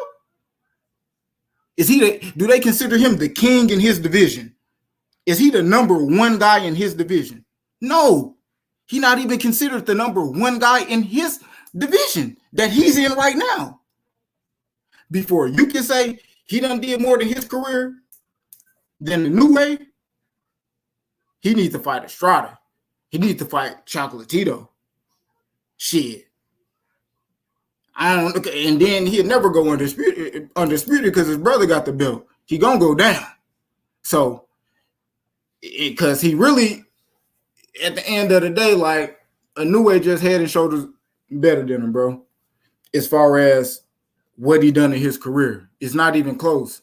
I don't gotta spend 10 minutes of discrediting and wasting time about their career, what they've done in their career, bro. Like, you could try to say them accolades and all that shit don't matter, bro, but it do matter, because one of the accolades that's held by Marvin Hagler is how many defenses he had. So you can miss me with all that bullshit, bro. Don't be out here trying to persuade. If you vote for Q and you think Q, that mean you think Adrian Broner better than Errol Spence. No, that don't mean none of that shit, because we talking about Inoue and Bam. We not talking about none of them other fighters you talking about. And that's why you should have stuck to the topic, because you wasn't sticking to the goddamn topic. You talking about some whole other shit where you should have been defending Quadras and Rungvisai, who, bro, nobody think they Hall of Fame, bro. Point blank, period. 10 seconds. How many weight divisions they don't win up in Concord? Just one? Just one or something like that? Because we know Nito did 4. Like, so at the end of the day, bro, That's like, time. Sorry. All right, that was Q's rebuttal. A fighter. I was about to say, nigga, you got a beeper? All right, man. Knockout, man. You got 5 minutes to rebuttal, and the 5 minutes starts when you start, bro. So I hear shit. I keep hearing this word national champions. Monster Inoue beat a lot of national champions. He sure did. Y'all know what national champion mean? It mean domestic level goddamn fighter, bro. It means you're only cold in your country, bro. That's a domestic level fucking fighter is what a national champion is. So I don't know how that proves the point. Then he said, I want, again, bro, we got to remember, like, we got to base this shit in facts. I didn't mention Canelo Alvarez's name one goddamn time. I didn't say Canelo Alvarez's name one time, so I don't know where that shit came from. Didn't mention him at all. Then he said that Inoue did all of his shit before Top Rank without a major promoter. But last I checked, Inoue was signed to one of the largest promoters in Japan. And Japan practically runs the 108, 112, 115 pound divisions because they got all the small fighters and shit. So they got the biggest promotional companies in the small weight division. So how did you do all of that shit with a no name, or he said no major promoter company, but you had the most major promoter company backing you in Japan, bro? Like you had one of the biggest backing you, bro. Then he said another opinion, again, staying in facts. He guaranteed that Nonito Donaire will beat Rung Vasai and Carlos Quadras. How can we prove this? Have they ever fought? Have they ever been in the ring together? So how can you guarantee that Nonito Donaire will beat Rung Vasai and Carlos Quadras? He said, and he also said neither of them are better than Nonito Donaire, which led into the whole Nonito Donaire will beat both of them. But again, how can you prove that if they never fought? All we can do is go off of the facts. And he said I didn't stick to topic, but I thought I stick to topic very well. But I'll recap it for Q in case he didn't hear it. It's competition versus accolades. Bam Rodriguez has fought better competition. He has 2 people that will be considered for the Hall of Fame. Rung Vasai, the hardest puncher in 115-pound history by some, at least one of them. And Carlos Quadras, who defended his WBC title 9 times at 115 pounds. And he keeps talking about how he lost to Juan Francisco Estrada. Let's tell the whole story. The fight was very close. It was a 1-round fight, 95-94 on all scorecards before he got stopped. And I don't know who Juan Francisco Estrada is. Could he perhaps be a pound-for-pound level fighter? Meanwhile, his guy Monster Inoue is fighting dudes that lose to each other. And then he fight them both. Meanwhile, Monster Inoue, his best win is a guy Nonito Donaire already lost like 4 or 5 times, bro. I don't understand what we talking about, bro. This accolade shit. And then he brought up another accolade. Monster Inoue is #1 in the division. That's cool, bro. No issues there. Who has fought the better fighters? And I brought up the fighters that I brought up because they are examples of this guy has more accolades than them. But since they fought better competition, we say that they have had the better career. That's why they were brought up. And so the argument is very simple, bro. Monster Inoue has more accolades, point blank, period. But he has not fought the better competition. Bam Rodriguez has fought the better competition, and Monster Inoue has not, bro. And he's done it in a shorter amount of time. Monster Inoue, in fact, ducked smoke at 115 pounds and moved up to 118. So I don't understand what we talking about, bro. He also talked about Bam's first fight was against Carlos Quadras. He brought that up at first. His first fight, having a 12-rounder, was against Carlos Quadras. Well, ain't that better career? Like my first 12-rounder is a legend at that weight division. My first 12-rounder is on short notice against him. How is that some sort of dock against Bam Rodriguez, bro? How is that a knock against him? I don't understand that shit. That's actually a good thing. So with all that being said, bro, this young man has had the better career thus far because he has fought the better competition. He does not have the accolades of Monster Inoue, but I gave you guys multiple examples where fighters have more accolades, but since the other fighter fought the better competition, then they consider to have a better career. So in this case, it should be no difference. I don't care if it's by 1 fight. I don't care if it's by 2 fights. Only 3 fighters between these two will be considered for the Hall of Fame. Nonito Donaire, Rung Vasai, and Carlos Quadras. Rung Vasai and Carlos Quadras, 2 of those are on Bam Rodriguez's resume. Only one of them on no Nito Donaire. Bam has had the better career. That's my time, bro. All right. That was the rebuttal round. Man, it was a hell of another great round from both competitors, man. We got to take it to the cards. And, man, just do. I'm going to kick it to you this time. And let me know, man, how'd you score this round, bro? Man, hey, man, I'm going to start off by saying the same way y'all started this battle in the first round, y'all continued and kept the pace in this second one. Again, man, a lot of what y'all said was a lot of valid points. And I feel like this is another real close round. I'm going to start off by, reading the points that Q made. I feel like he made right out the gate. I think he started off by saying, Inoue is a unified champion. Bam is not. Thought that was a solid point. He went on to state how many title defenses Inoue had, which was 6 to Bam's 2. He talked about Inoue's KO percentage and his wins, 26 wins with 23 KOs with an 87% KO ratio. And he went on to explain how he fought more champions. 3 of Inoue's opponents became champion after losing to Inoue. Thought that was a hell of a point. He said Inoue came into the professional ranks fighting 8-rounders. Said Bam didn't see a 12-round fight till Quadras. I thought that was another solid point. Said Bam best fight is a fighter coming off a loss. That was a point he made. Inoue stops fighters that never been stopped. I thought that was a cool point as well. Said Bam got 1 belt that he defended twice. And then he went on to say how Inoue is 1 fight away from being undisputed. Thought that was a good point. He made some solid points in his rebuttal round as well. He went on to say, how Inoue just all around fought more current champions, former champions, and national champions.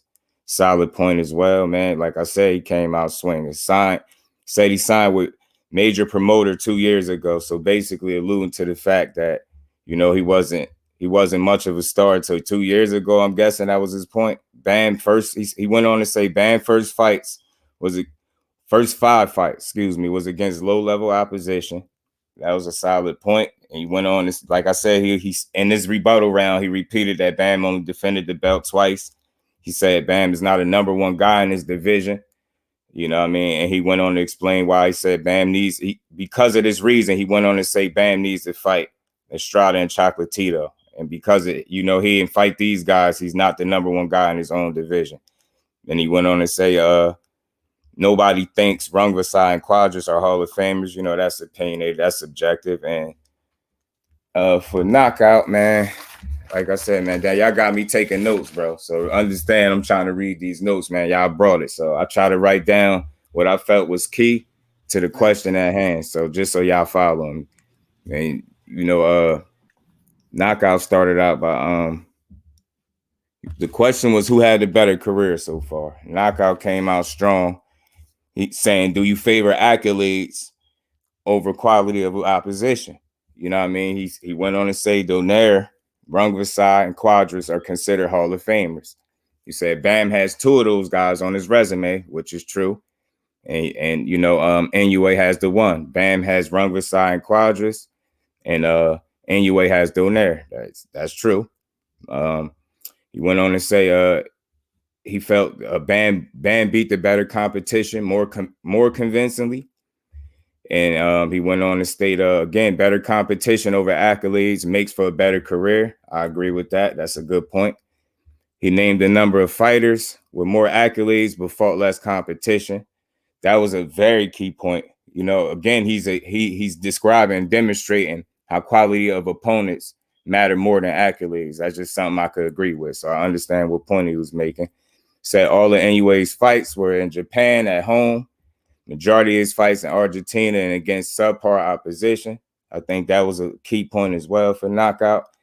He named a lot of quality fights that Inoue should have had that he didn't. He named a lot of different names. I can't remember all of them. He went in depth with, the extremely low-level quality of opposition as a pro. And then he also said, Bam fought, he said Bam fought 2 Hall of Famers in Quadras and Rungvisai. And he said, already know who those are. And Inoue only has Donaire. That's a fact. Quality of opponents over accolades. Fought none of the best opponents at 115 and 118. Has no competition. Then I wrote a couple notes for knockout in his rebuttal. And he went on to say, Inoue only beat domestic level champions. He said he did not, and he doubled down. He did not mention Canelo at all. He said he went on to say Inoue signed to the largest promoter in Japan, and that's a fact. You can't guarantee. He said you can't guarantee Donaire will beat Quadras and Rungvisai. That's a point that Q had brought up because they haven't fought yet. That was a valid point. He went on to say Inoue has more accolades, but has not fought the better competition. Great point. Bam's first 12-rounder fight was against a future Hall of Famer. I thought that was key. And I went on to just write a little footnote. For me, quality of opponents over accolades. I was having this conversation earlier, and I felt like belts don't determine the champion. The quality of the opponents that you fought determines the quality of the champion. So again, man, this was a hell of a round, man. Very, very close, yo. Mad close, man. I'm a lean a little towards knockout in this one. He went in depth. He started out strong. He finished even stronger. He made a lot of points, and he explained time and time again in different facets how, the quality of opposition is more important than accolades. All right. Appreciate you, Just Do. I'm gonna let OTB go last. I'll go ahead and give mine, and then OTB, I'll let you go next. All right. So no problem, bro. Damn near everything Just Do brought up, I wrote down. Damn near everything, point by point, like he did. As far as the 3 division, or when Q started off bringing up the 3 division champion, just all of the accolades that Monster has. You know what I'm saying?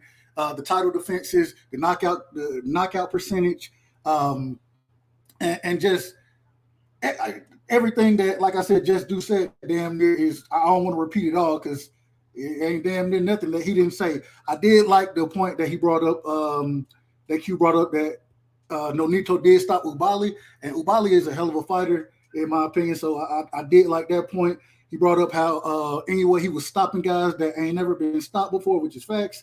Yeah, man, and he brought up how he was he's the only bantamweight to win the Ali Trophy. I like that point as well. Then when I went to knockout, he brought up how only 3 of these fighters are considered Hall of Famer: Nonito, Rungvisai, and Quadras, and 2 of them are on Bam's resume. So that's 2 versus 1. Then he also brought up the broken eye socket by Nonito, and having to run, and Monster running it back with Nonito 3 years later, and Nonito was 36 and 39 in those 2 fights. And then he brought up how more accolades don't mean that you're fighting a better competition. He went through a bunch of individuals trying to prove that, hey, this person may have more accolades, but this person right here fought the better fighters. Then he also, in his first round, he brought up how Monster, how he didn't unify previously to the division he's in now. And then in Q's rebuttal, he brought up how Monster Inoue, he's fought more current, former, and national champions. He brought up how Nonito was the best out of the 3, regardless if he was only 1 on Monster's resume. And he also brought up how he just signed, or he brought up the signing with Top Rank from Monster. And one of the biggest points, I got to tell you and be honest, one of the biggest points is when Q said, Bam didn't do shit for me to discredit. That stood out really in that round for me. And so moving forward, knockout in your rebuttal, I got, flip the page. You brought up how national champion really just means a domestic level fighter. Same thing, you doubled down like Just Do said, that you never mentioned Canelo. You also brought up the promoter over in Japan being the individual who is able to, with Japan having the majority of 108 to 115 fighters. And let's see, what's that? Oh, and you said that how do you prove that Nonito is a better fighter if these guys have never fought? You know what I'm saying? And you brought up how Estrada was also pound for pound. I gave the round to Q. Like I said, the biggest thing that stood out to me was when he said that Bam ain't did shit for me really to discredit. And I mean, yeah, so I because of that point, I gave it the round to Q. Go ahead, OTB. The round of discreditation. Man, I'm not gonna recap the whole round for y'all. I wish that y'all too was my college roommates though, because y'all can write y'all asses off. But for real. But Oh yeah. the round of discreditation, it was the accolades versus competition for me. Q the guy, I need more energy. I need you to meet that energy level in these rebuttals because I just felt like Knock just brought it on that round. And that was it. This was the you could get with this or you could get with that. You understand? And it was the accolades versus competition for me, period. That did it, man. That was a hell of a round, though. Give me some energy this round, Kill. I'm guessing you gave that round to Knockout? To Knockout. Yeah, my bad. Okay. I gave that round to Knockout. That's a bit. And I also want to say this, KO. I thought you spent a little too much time trying to discredit Monster's resume and really didn't bring up anything outside of Quadras and Rungvisai on Bams. That's also why I knocked you on that as well. So, and now we got the third and final round that's going to be judged. Then we have the bonus round that I have for you guys. And so the third and final round, KO, if you don't mind. You're on mute. All right. We can't hear you, KO. My bad. I was talking to Box Talk real quick. Box Talk, I just rinsed you up, bro. I gotta get you to debate or judge or something, man. I want you to be a part of this. So let me know your behind the scenes contact info, bro. And right side, you ain't gotta explain yourself to me, bro. I thought you broke it down well. So everybody sub to yeah, so everybody channel, can sub man. to you. But bro, y'all like judges, y'all ain't gotta explain yourself to the competitors, bro. I don't give a damn if it's me or not. But I want to explain it. I want to explain it regardless of the competitors. So individuals in the chat and anybody else who comes and judge, man, I just think you got to have that content behind it. But go ahead. Yeah, I got you, bro. I just, I thought everybody's doing a great job. You explained it well. Want to run it all the way back. Yeah, I mean, you voted for who you voted for, bro. You ain't like shit. Cute cooking his ass off. I ain't gonna hold y'all. But go ahead. Got me locked in. Let's get to the third round. All right, man. So third and final round, Knockout. I believe you go first this round, man. If these two fighters fought, who would win and why? And Knockout, you got 10 minutes, man. Break it down and get started, bro. So I love doing this. I love that this is kind of what our shit is coming to where it seems like every third round we gotta really talk this boxing shit and we gotta really break this shit down. So I love that.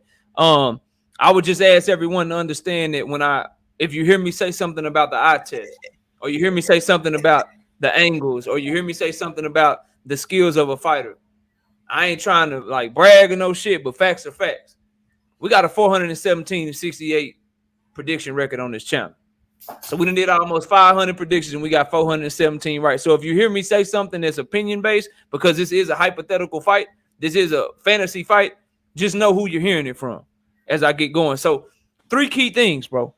Come on, man. I think the stats, I think the skills, and I think the success that Nonito had in the first fight is going to lead Bam Rodriguez to beating Monster Inoue. So Nonito's success in the first fight, Bam will be able to duplicate some of that because Nonito was able to counter on top of Monster Inoue's jab very, very often. He was able to counter with his own right hand because Monster Inoue would throw his jab and bring his jab back to his thigh. Monster Inoue is a very good offensive fighter, but he has some really, really bad flaws defensively. His hands don't go into the right position, and he can't counter punch as well as the guys that like to pull and counter and roll and counter. He likes to catch and counter with his high guard. So as a result, guys are used to punching around that. That's boxing 101. When they teach you to train on the heavy bag and shit like that, they teach you how to punch around a high guard. So Nonito Donaire at 36 years old was able to fracture Monster Inoue's eye socket, land counter shots at will almost on Monster Inoue and really hurt him bad. Now, Monster Inoue, to his credit, did his thing, ended up winning the fight. But I would argue, and I'm arguing right now, that Jesse Bam Rodriguez at 22 years old is a far better fighter than Nonito Donaire at 36 years old. His feet are faster. His hands are faster. He takes better angles, and he has the better angle just naturally by being a southpaw fighting against an orthodox level fighter. So that is point one as to why I believe Jesse Bam Rodriguez will have success and win a fight against Monster Inoue, is because I watched a 36-year-old past his prime Nonito Donaire do it, and I believe that Jesse Bam Rodriguez is more athletic, more vibrant. He's younger, he takes less punishment, and he's more confident because he hasn't lost multiple times, and his defense and offense are more complete and better than that of Nonito Donaire. So if a lesser fighter can have success against Monster Inoue, why won't Jesse Bam Rodriguez be able to? Now let's talk about the stats. The crazy thing about CompuBox is that you get to go look at stats like power punches per round landed, jabs landed per round, accuracy of your shots, and things of that nature. Jesse Bam Rodriguez, he lands more punches per round at 24 to Inoue's 23, while throwing 9 less punches per round. He throws 55 a round, and Monster Inoue throws 64 a round. Monster Inoue, 31% of his punches he throws are power punches. Only 29% of Jesse Bam Rodriguez is power punches, but he lands more power punches per round. He lands 16 power punches per round, while Monster Inoue lands 14 power punches per round. Monster Inoue lands 42% of his power shots. That's very accurate, bro. Jesse Bam Rodriguez, according to CompuBox, lands 54% of his power shots. They say that Monster Inoue has one of the best jabs in boxing. He lands 8 jabs per round. And he lands 8 jabs per round, and he throws 33 jabs per round. Jesse Bam Rodriguez lands 8 jabs per round, and he only throws 25 of them per round. He also has the better defense. Q may try to come up here and argue that he gets hit more or that he doesn't have defense. Well, according to the numbers, opponents land 21% of their shots against Monster Inoue, and they only land 18% of their shots against Jesse Bam Rodriguez. So you guys already voted for me, judges, on the round 2 about the competition. So Jesse Bam Rodriguez's numbers are not only better, they're better against better competition. He has the better numbers against better competition. So the stats and the numbers, and when you just take all of the eye tests and all that shit and you just deal in the data says that Jesse Bam Rodriguez is a better fighter. Now let's talk about breaking it down from your eye tests and your skills. And remember, 417 fights right, 68 fights wrong on my record. They all up there for you to look at. 86% accurate when I'm talking about my eye test. Hey, objection. Monster Inoue, right? He will struggle with the foot movement of Jesse Bam Rodriguez because there isn't one fighter that he has fought that can duplicate that. They can take those type of angles. They can move to the left, move to the right, go to your weak side, go to your strong side, counter while coming forward. He hasn't fought anyone like that. But Jesse Bam Rodriguez fought the premier power puncher at 115 pounds. So he's used to dealing with power. He just fought Rung Vasai, who got 43 knockouts. He got 43 knockouts, and Monster Inoue got 23 fights. This man got almost double the knockouts as Monster Inoue. So power, which is the only advantage that I think Monster Inoue has, I mean, all right, cool, give him the power. But Jesse Bam Rodriguez has the foot movement. I just proved to you that he's a more accurate puncher. He's a better defensive fighter, right? He can counter punch with different angles. He can do it all in the ring, and he has showed that when you needed him to show it the most. His best, and that's the other thing, the bright lights, right? People talk about dog. They talk about the bright lights.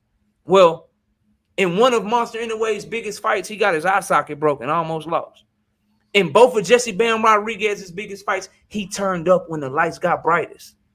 When Josh Taylor was fighting in his hometown and shit, and he struggled against Jack Catterall, Jesse Bam Rodriguez went back to San Antonio, Texas, where he was from, and put hands, feet, paws, ankles, knees, toes, put everything on Rung Vasai's ass. When the lights get bright, he shine. When it's time to go, when you got 6 days notice to fight Carlos Carters and you got to step in on short notice, that's the second best performance of his career. Monster Inoue, when the brights get light, you fighting in your hometown in Japan. Nonito Donaire come all the way to Japan and break your eye. That's what you do when the lights get bright. So I think that Jesse Bam Rodriguez is the more gamer. He the more big time, shit. I'm here. What's up? He not already showed that. What champion Monster Inoue fight on 6 days notice? Right? Why did he have to fight Nonito Donaire twice before he could put on the type of performance that Jesse Bam Rodriguez put on in his first fight at home against a high-level opponent? So because of Jesse Bam Rodriguez's skills, because of the stats that just say he's a better fighter all around, and because I watched the 36-year-old Nonito Donaire have a lot of success against Monster Inoue, I got to tell y'all, I got Jesse Bam Rodriguez beating Monster Inoue, and Monster Inoue's only hope is to land some shit to hurt Jesse Bam Rodriguez, because he cannot and he will not outbox him, bro. He not good enough of a boxer. Too many holes. And that's my third round. You got 2 minutes if you want it. Nah, I'm straight. All right, cool. All right, that was the beginning of the third round for KO. Q, you got 10 minutes, bro. Let me get the time right. Let me flip my page as well. All right, here we go. All right, Q. Hey, the time start when you start, bro. All right, man. So at the end of the day, bro, KO came on this bitch again. Capping. Like, bro, all them punch stats and shit you went to and all that shit, bro, not true. And y'all already fell for the fucking okie doke because y'all think Bam fought better people. Bro, that's fucking cap, bro. How the fuck, man? And that's one of the craziest parts about it, because y'all really sitting down in y'all fucking chair, listening to this shit and thinking Bam fought better people than Inoue, bro. Y'all crazy, bro. That shit crazy. Cause at the end of the day, bro, Bam fought fucking bums, nigga. Yeah, the people he fought wasn't even domestic level. Cause they got day jobs. And they dropping people off at their fucking job because they Uber drivers. It's overnight stalking at work, bro. Those the people he was fighting. He wasn't fighting no motherfuckers that boxing was they shit, bro. He fighting motherfuckers like I said. Because I ain't hear nobody talk about that fucking record that I just said he had when he was fighting motherfuckers 0-2, 0-9 and shit like that. Like, but he fighting better competition. And of course you're going to have better accuracy hitting those type of people. Because they fucking bums, bro. Like, come on, bro. Be real, bro. And at the end of the day, bro, Inoue, way better footwork, bro. Bam, he uses angles, not on no defensive shit, only for offense. That's why he get hit so much. That's why he sit there in the high guard so much, and the only time he move his feet is when he about to come out and do some action, because he love doing that little step around. And when he step around, he like sliding that left foot to get it in position where he could throw that left hand that he load up on and people see coming from a mile away, and that's why he get countered so much. That's why off rip, everybody he done fought done have success to the body.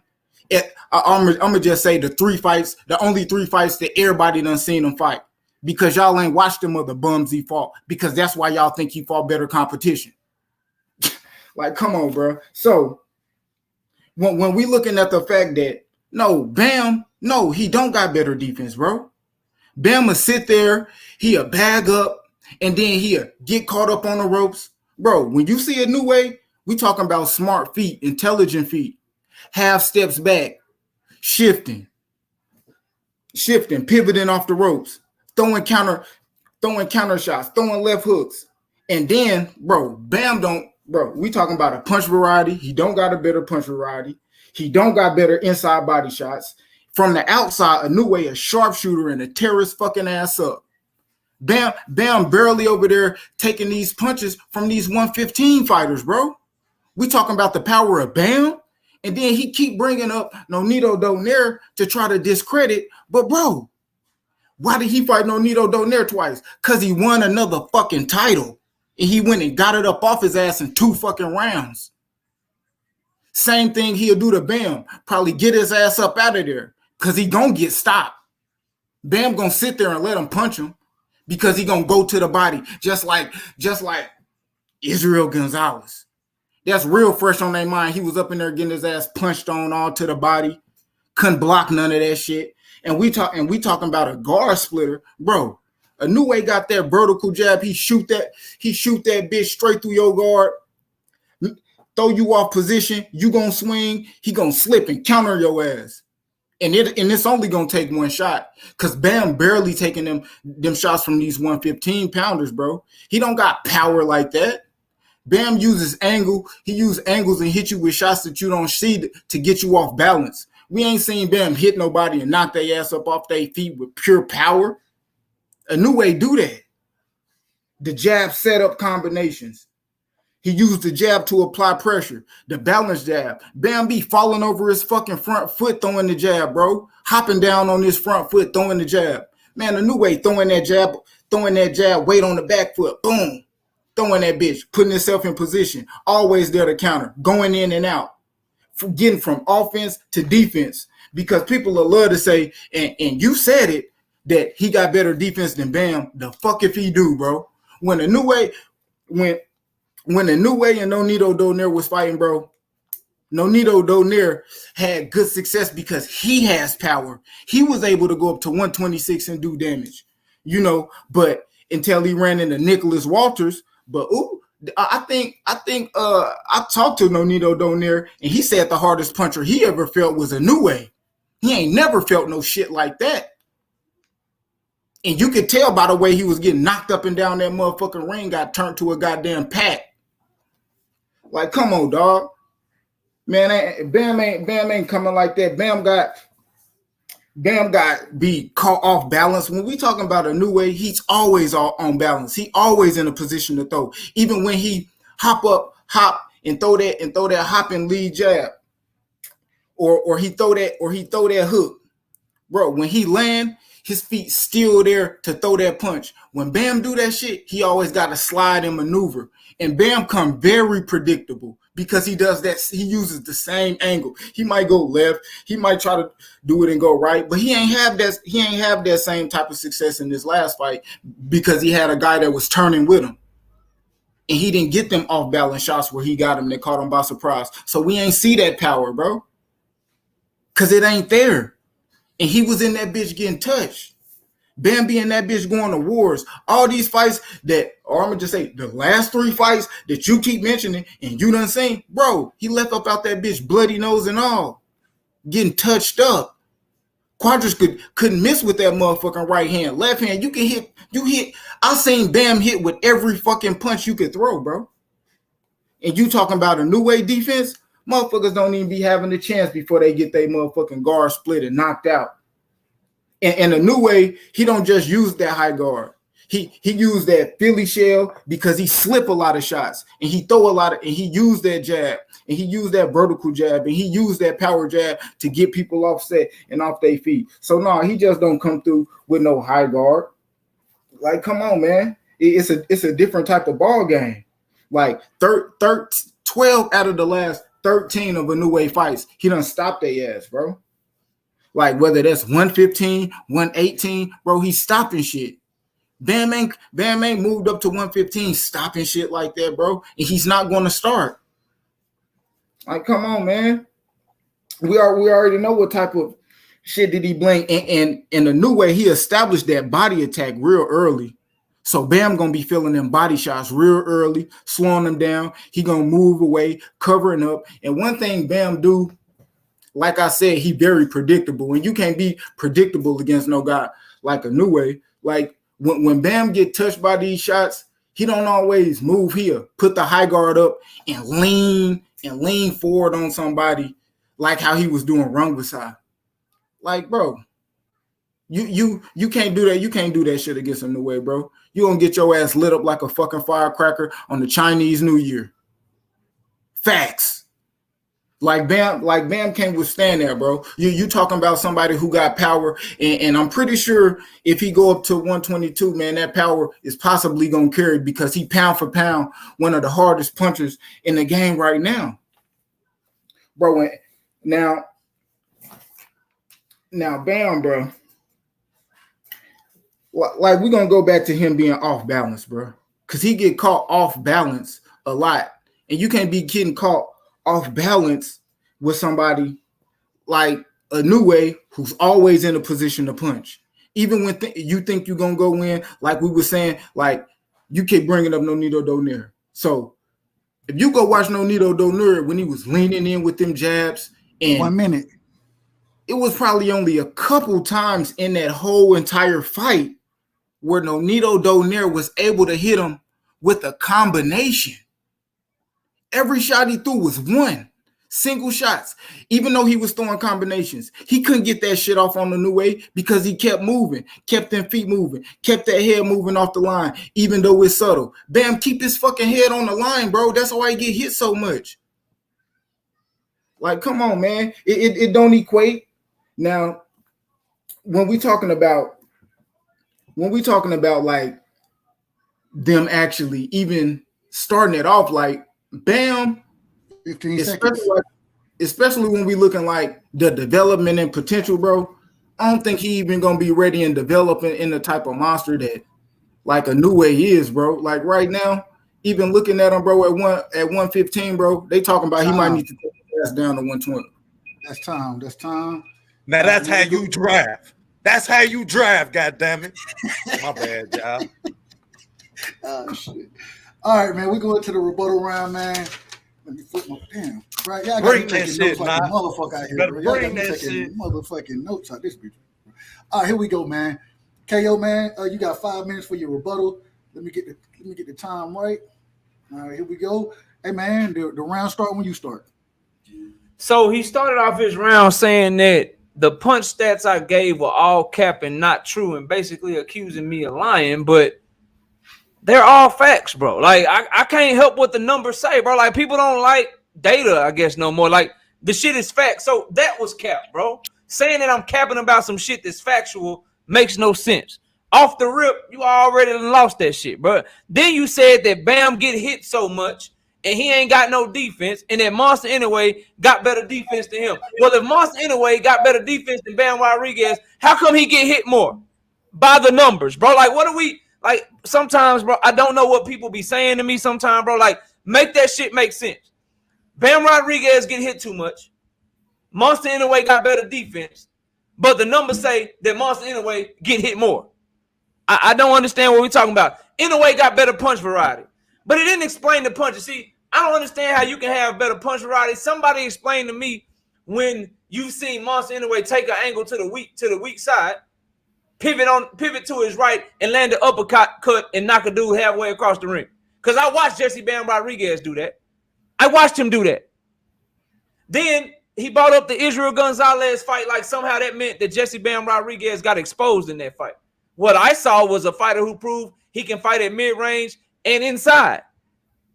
And somebody go find me some footage of Monster Inoue fighting on the inside. So if Bam Rodriguez and Monster Inoue are fighting on the inside, what Monster Inoue gonna do? Because he like to be at mid-range. He like to explode with his shots.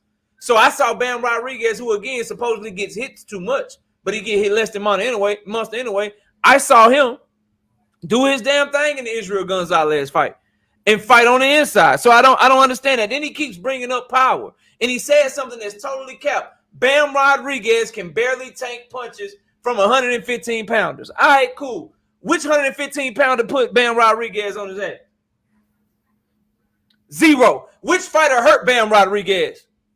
Zero. So how is he barely taking punches if he never been down and he never been hurt? I don't understand that shit, bro. Like, y'all got to make this shit make sense to me when you come up here and you're talking to me, bro. If I can barely take your punches, don't that mean I at least get wobbled? Don't that mean I at least get hurt a little bit, or you put me down or something? So how's he barely taking power? So again, based on the hypothetical, what we're counting on is Monster Inoue to catch him with some shit and hurt him, but we ain't never seen him hurt before. I'm confused by that. Then he brought up, 12 of the last 13 fights, and he said Inoue is always on balance. If Inoue is always on balance, how come he wasn't ready to fire off on Nonito Donaire when he kept tagging him with that straight right hand over his lazy ass jab that supposedly is so good? He throw it from down low, throw it up here. He do this, he do that. How come he keep getting counted over the top of that bitch in that first Nonito Donaire fight? How come that keeps happening, bro? And he said Bam gets caught off balance a lot. How do you take the angles that he takes? How do you have the foot movement that he has? How do you fight on the inside the way that we just watch him fight on the inside? How do you do all of that shit if you got bad balance, bro? How does that work? How can I take angles and do all of this shit if I got bad balance? Then he put his foot in his mouth and he said, Bam uses the same angles, but then in the very next breath, he said he go to the left and go to the right. I don't know about y'all, but last I checked, if you're going to the left and you're going to the right, ain't that a different angle? Is that not a different angle? How am I taking the same angles if I'm going in different directions? So a lot of that shit, it was passionate. It was very, well said. He trying to get around. I understand, bro. But dog, like, none of that shit made sense. So again, in my 1 minute, bro, forget all the feelings. The facts are, Bam Rodriguez is a more accurate puncher. The fact is, Bam Rodriguez has shown to be the better defensive fighter. The fact is, Bam Rodriguez is a better fighter than a 36-year-old Nonito Donaire, bro. He's better than him. Those are facts. That's not my opinion, bro. That is just what the numbers say. Not my feelings. Not all of that shit. Like, none of that shit. These are facts, bro. And so when you wrap all that shit up in the present and you tie a bow on it, bro, because of his angles, because he is more accurate, because he is shown to be better defensively, because he is shown to be a better fighter than a past his prime Nonito Donaire, Bam Rodriguez will win this fight, bro. And the only shot that Monster Inoue has is to hurt a fighter that we have never seen be hurt before. 10 seconds. So please, bro, like try to come with some shit that makes sense to me, dog. Quit saying shit that don't make no sense. Like, motherfucker got better defense, but he get hit more and shit. Like, come on, bro. Stop, bro. All right, Q. Man, you got 5 minutes for your rebuttal round, Q. Let me get the time right for you. And man, the time starts when you start.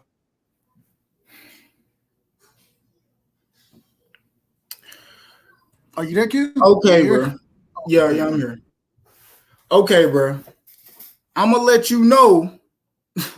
I'm gonna let you know why he fucking better, bro. Like, point blank, period. You actually talking about him getting hit, bro? He ain't never been hit by nobody. Everybody in here know that Inoue hit harder than anybody Bam fought. Point blank, period. And when he get touched by that man who's knocking shit out, starching shit at a higher weight level, and was starching shit at the same weight level Bam is at right now, bro.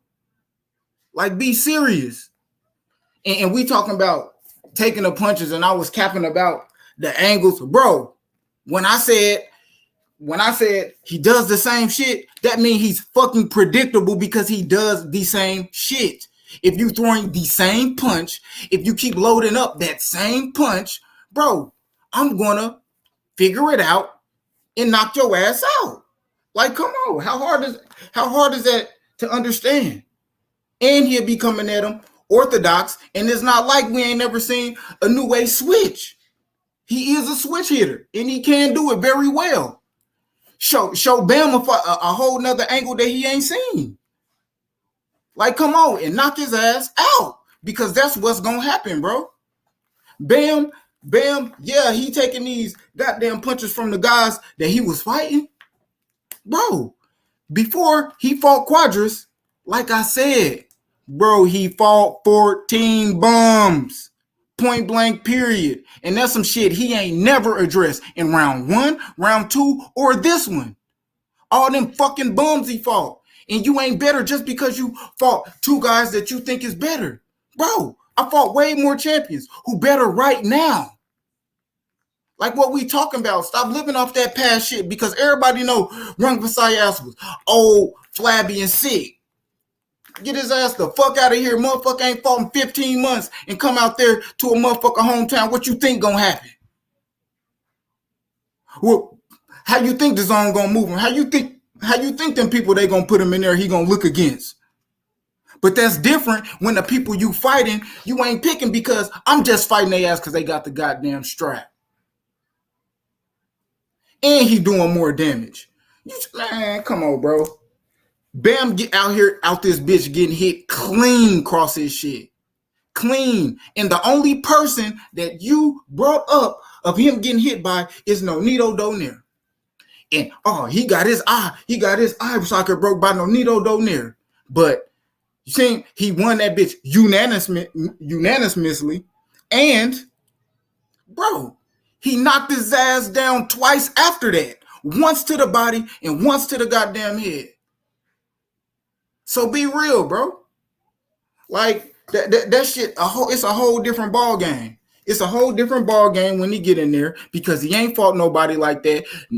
No Nito, nor a goddamn Inoue, bro. And if he ever get in there with a Inoue, bro, you better hope Robert Garcia was there in the whole goddamn camp and not out nowhere training somebody else.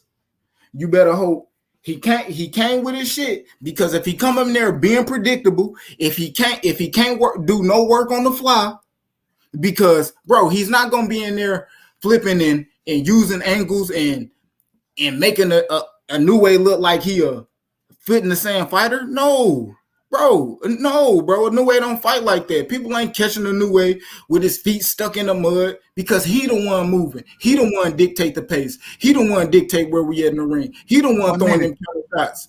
He the one gonna blast his ass out of there, bro. Like, be real. And you know that shit. You on this bitch capping because you know a new way to beat him. Only reason you on this bitch talking like that because it's a debate. And they on this motherfucker capping for you because the motherfucker know I clearly 3-0'd your ass. Quit playing. No cap. That's time, bro. Hey, real quick before y'all vote. You got 30 seconds. You got 30 seconds. No cap. Real quick before y'all do the voting or whatever. Shout out to Mike Biggs Boxing with the $10 in the super chat. He said, "Great debate, Kings. Great non-biased judgment, fellas. This show hot as F. Hashtag LDBC. Hashtag TWT." One time as they get ready to vote, bro, and let us know who they felt won round 3. Y'all put some goddamn hand clap emojis in the damn chat for my brother Cutie God and for myself, man. This was a fun debate. We to the fun part now. So but y'all put some hand clap emoji, man. This shit was a hell of a hand claps, man. Yeah, bro. That's all I want to see. But y'all go ahead and take it away. I'm about to put the poll in the chat. So I'm gonna go first this time, fellas, man. And I gotta tell y'all, I've judged debates before, and I don't think I've ever taken this many notes as far as this goes. I got about 6 pages of notes right now. And so, man, KO, he came out, man. He came out, and I got to tell you, you don't get credit for your damn prediction record. That shit ain't got nothing to do with this damn debate. It has nothing to do with it.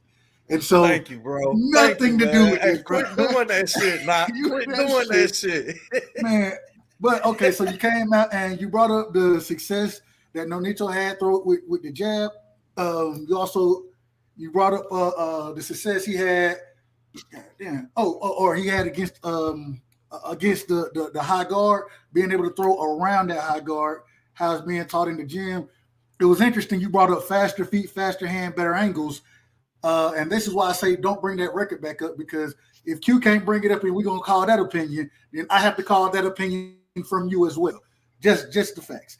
And so then you brought up how Bam is he's more athletic, he's more vibrant, more youthful than Nonito is. And if Nonito was able to have success and Bam being the more youthful fighter, he should be able to dictate or have some of that same success.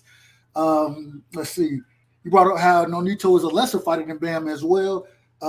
But then you went to something that I love to death. You went to the stats. You brought up how the more punches are landed, 16-14 in favor of Bam per round. You brought up how the power shots, Monster is very accurate, landing, I believe you said 42%, whereas Bam lands 54% of the power shots, even though I did think it was interesting because you also said that Bam isn't going to throw as many as Monster is. So I thought that was a very interesting comparison there. You brought up how they both land about the same amount of jabs. I believe that was 8. Then you brought up the shots landed on them was, I believe, 21% to 18% in favor of Bam. You brought up how Monster, he would struggle against Bam due to the stats that you were bringing up previously. Let's see. Then you said that Bam, he'll be able to deal with the power from Monster because we've seen him not really be hurt in the fights he's been in. Let's see. And yeah, that's what I got from that. And then coming to Q's first round or the beginning of the round, Q, Q killed me, man. I thought Q, I ain't gonna lie to you, I thought you were a little stuck on the previous round. I understand where you're coming from, but I thought you were a little stuck there. But then you did make or you brought that round into this round, saying that all the numbers that KO was using, hell, is because he's not fighting anybody outside of the two fighters that KO brought up earlier. I thought you did a hell of a job when you brought up Monster having or Bam having better accuracy due to fighting bums. I think that's the word you called them, bums. Then you brought up how Inoue, his footwork is better than KO was giving him credit for. Bam was only using his footwork for offense. Inoue has more intelligent feet. Inoue beats Bam from the outside, and I thought that was interesting. We'll get to that in a second. And then you brought up how KO kept bringing up how Nonito gave Inoue so many issues, but in the second fight he was stopped in the second round. You brought up the vertical jab splitting the guard. I thought that was a good point that you brought there. You brought up the lack of power from Bam as well. Very smart point to bring up. Brought up how Nonito. I keep saying Nonito. How Monster, how he has, or he's the more balanced fighter, and he uses the jab and slash the jab setup. You know what I mean? You brought up how Bam was off balance. He would be over his front foot throwing the jab. And then you brought up Nonito's success or in the fight with Monster Inoue is that he does carry great power. You talked about how he was able to go up in several weight classes and still carry that power, and that's something that Bam hasn't showed. Then you brought up the lack of success that Bam had with Israel Gonzalez was because Israel was able to turn with him. You brought up how Inoue changes the defensive style going from the high guard to the Philly shell. You brought up 12. I think you said 12 out of the last 13 stoppages, or 12. Monster stopped 12 of his last 13 opponents. Another good point I thought you brought up was how Monster likes to establish the body work early, and that'll take steam out of Bam from using his feet as much. And once again, you brought up the balance thing again, and you brought up how combinations from Nonito weren't effective against Bam. He was throwing one at a time, and how Bam keeps his head on the line, where Inoue is much more likely to take his head off the line. And I believe the word you used was slightly, but you did say that Monster was going to keep his head off the line more. Then going back to KO's rebuttal round, KO, you went right at him and said that how are the punch facts or how the punch stats not fact. I thought that was a good point. Let's see. You brought up how Nonito, or let me make sure I'm reading this right. All right, here we go. My bad. I'll be writing so damn fast and my shit get ugly. How the numbers say that Monster gets hit more. So how is he a better defensive fighter if he's getting hit more percentage-wise? How Q, you brought up how Q didn't explain the punch variety that he spoke on. I thought he did to some degree, so I didn't, because he did speak on the jabs. He spoke on a few different things as far as the different type of jabs and the variety that he would use. So I didn't really give you credit for it. I kind of dinged you for that, to be honest. Then you asked, can Monster, or can he fight on the inside? We've seen Bam fight on the inside. That's exactly what he did against Gonzalez. I thought that was a great point because Monster usually does like to fight at the mid-range, like you brought up. You said that if Monster isn't able to drop or hurt Bam, how is he going to win that fight? Which, once again, is a great point, especially when we have never seen Bam dropped or hurt in the division that he's in. And I believe you were referencing that to something you said in the previous round, or not the previous round, the first part of the round, saying that the way Inoue is coming, or that Bam wasn't able to take punches from people in the division. You brought up how Bam or Inoue is so balanced, but he was unable to get away from the counter or from that counter overhand from Nonito in the first fight. Let's see. You brought up also how Bam beat let me see, or how he's off, or how can he be off balance taking the angles that he's taking and using the footwork that he's using. Also, when Q said that he's using the same move, you said, well, he's going left to right, so he can't be taking the same angles. You went into your final recap, and so I thought you had a good rebuttal. Then Q came back. He said Inoue hits harder than anybody that Bam done fought. I think the term he used, he said Inoue is starching shit. So, and then he went at your rebuttal saying that hell no, he does do the same shit. Saying that Bam does the same shit. You know what I'm saying? He brought up how Inoue is a switch hitter and that could help set up the KO. He brought up the 14 bombs, according to his words, the bombs that Bam fought earlier that you never addressed. He brought up the more champions once again and how that's going to have in a way more prepared for this fight. And he brought up how Inoue wasn't picking and choosing fighters. He was going for anybody who had straps. The only person and he also said the only person you could bring up to discredit anything Inoue was doing was Nonito Donaire. But even after that first fight, he dropped Nonito Donaire twice and stopped him in the second round. He said that Bam's going to have to make adjustments in the fight to beat Nonito, and we haven't seen him. I said Nonito to beat Inoue, and we haven't been able to do it. He said that Inoue's feet aren't stuck in mud like a lot of people want to make it out the same. And I thought he had a really good rebuttal round. Overall, I gave that round a Q. I thought that just some of the things that he brought out, I thought he had a few more points, and I thought he did a hell of a job. And I thought both of y'all did a hell of a job in this entire debate. I did give that round a Q. So now, OTB, we're going to go to you. Just do we come to you next?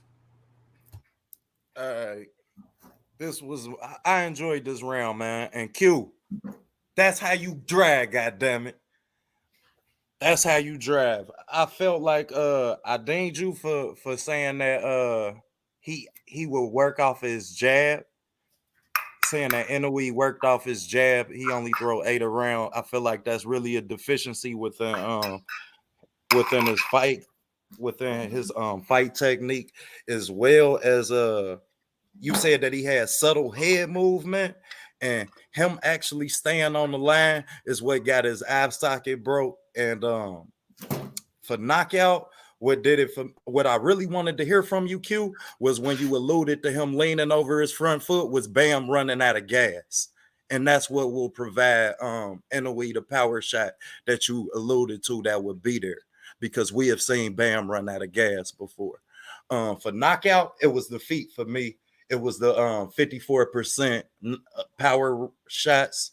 You understand? And also, I love the fact that you showed us exactly. Yeah, I mean, you painted the picture for me. So for me, it was the 54% knockout ratio. I mean, the 54% power shots that he land, man. And it was just me dinging Q because Monster don't have no head movement. We've never seen him slip a punch, and that's actually another deficiency that he have in his fight style. So that's where I went. That's what made me say knockout in that round. All right, just do how you scored it, bro. Man, again, I'm gonna make sure I show y'all all these damn notes I took when we done too. Again, is another round, another hell of a round. Pages of notes. Yeah, I told you I was gonna. It was technicals for me, yeah, so as accurate as possible, y'all, man. Them. Y'all, yeah. I wrote down, man. The points that y'all made in this shit was almost dead even. In this, I jotted down as many that stood out to me as possible, man. You know, knockout. Who was this? So if they were to fight, who would win and why? That's what y'all was making a case for. And I figured I know Dub said something about the prediction record not meaning nothing, but just follow me for a second and y'all can feel it. You know, you could disagree when I'm done. I felt like he brought up the prediction record because in a sense that's kind of what they're doing in essence. If they're talking about who would win and why, it's a sort of a prediction. So I think he alluded to the percentage of his wins and predictions, you know, leading into this to kind of set the table. I feel personally that's why he used the you know, the record. But some of these points I wrote down, man, that y'all had, man, said Bam right off the bat. You said your prediction record. You said Bam will be able to duplicate the success against Donaire. Pardon me, y'all. You said Bam will be able to duplicate success Donaire had against Inoue. You know what I'm saying? You say Inoue had bad defense. You went on to say Bam had better foot speed and angles and defense. And you went on to describe how the numbers back that up. That was big for me. You said he takes less punishment. You said Bam is more offensively polished and defensively polished. You said he's better on both ends. You said he lands more punches around, land more jabs around. He throws less. Bam's more efficient. Then a big point in here, man. You said that 54% power shots, and you know that saying, man. You land that high percentage of your power shots, you usually get your guy out of there. You know that's the saying. That's how the saying that usually results in a KO. You said they both land around 8 jabs around. You said the opponents land on Bam only at 18%. That's extremely low. I mean, if you only land at 18%, that don't sound like a guy that's getting hit a ton. And I think for me, all in all, I don't even have to run through every single point. But what was key for me in knockout is the numbers, man. The numbers told a story, man. And it's hard to argue against the numbers. You're going to have to back that up with more numbers. And, not of your opinions. Although Q, like I said, man, he made a hell of a lot of good points too, man. So I'm going to get to him in just a second. But you went on to say Bam fought possibly the hardest puncher in his division when he fought Rungvisai. You said how Inoue went on to get his orbital bone broke, and you went on to explain how that was from a lack of defense. That made a lot of sense. You said Bam shines under the bright lights and on short notice as well. You went on to say how Monster Inoue only fights at home, and he fights lower opposition. You said Inoue basically has too many holes in his defense. Then you went over here to explain in your rebuttal how your punch stats were fat. You didn't just pull them out of thin air. I know you did your homework. You ain't just pull them numbers out of nowhere. Said Monster Inoue gets hit more than Bam. The numbers would indicate that. Said Inoue doesn't use any angles. Bam has proved a lot against. You said Bam proved a lot against Israel Gonzalez. Showed the ability to fight in the inside. He never been dropped or hurt. That also is an indication of his defense being better than what some may think. You say he was never dropped or hurt in any of his fights. You said Inoue got countered a lot against Donaire in the first fight, which led to him getting his orbital bone broken. You explain how Bam uses different angles. He's the more accurate puncher, better defensively, and like I said, the key over and over, you didn't forget to bring up the numbers to support your argument along the way. You didn't just, follow by opinion after opinion. Them numbers made a strong case, man. Q, you went crazy too, man. You had about over 20 points your damn self, bro. You said Bam didn't fight the better competition. Bam fights bums. He said they were domestic level bums. He said Inoue had better footwork.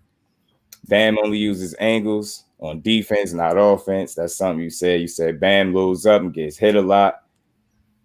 Knockout, like I said, he had some numbers that said otherwise, but nonetheless, man, you brought it. You said he gets hit a lot to the body. I know I watched his last fight. I know what you're talking about. Solid point. You say Inoue has intelligent feet and better punch variety. Said Bam is susceptible to body shots. Said Inoue has different variations of the jab.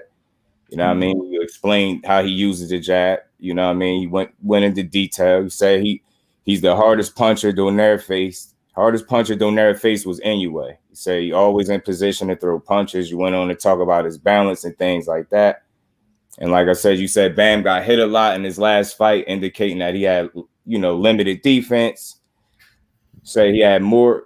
You said Monster Inoue has more than a high guard defensively. That's what you're arguing, and you went on to state how he has a great body attack, one of the hardest punches in boxing. You said Bam gets caught a lot off balance.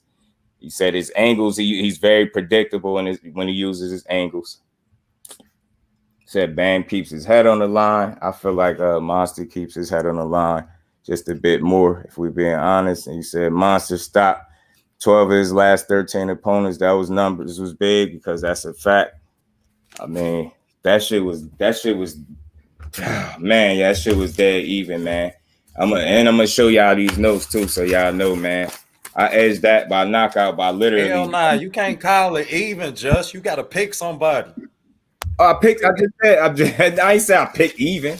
I said a damn near even. I said a knockout got 1 point extra according to this, and I got all these notes in front of me to show y'all. I try to write as much as y'all. Every point y'all made, I try to calculate it according to the question. Whatever y'all say, according to the question, that's what I wrote down. I got like 8 pages of notes in here. So I slightly edged the knockout. You had 25 points written down. He had 26, literally.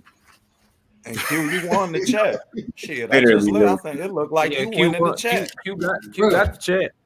I gotta tell you, with that being said, talk your shit, Q. Talk your shit. That shit. I don't care. Hold on, we got a bonus. Hey, hold on.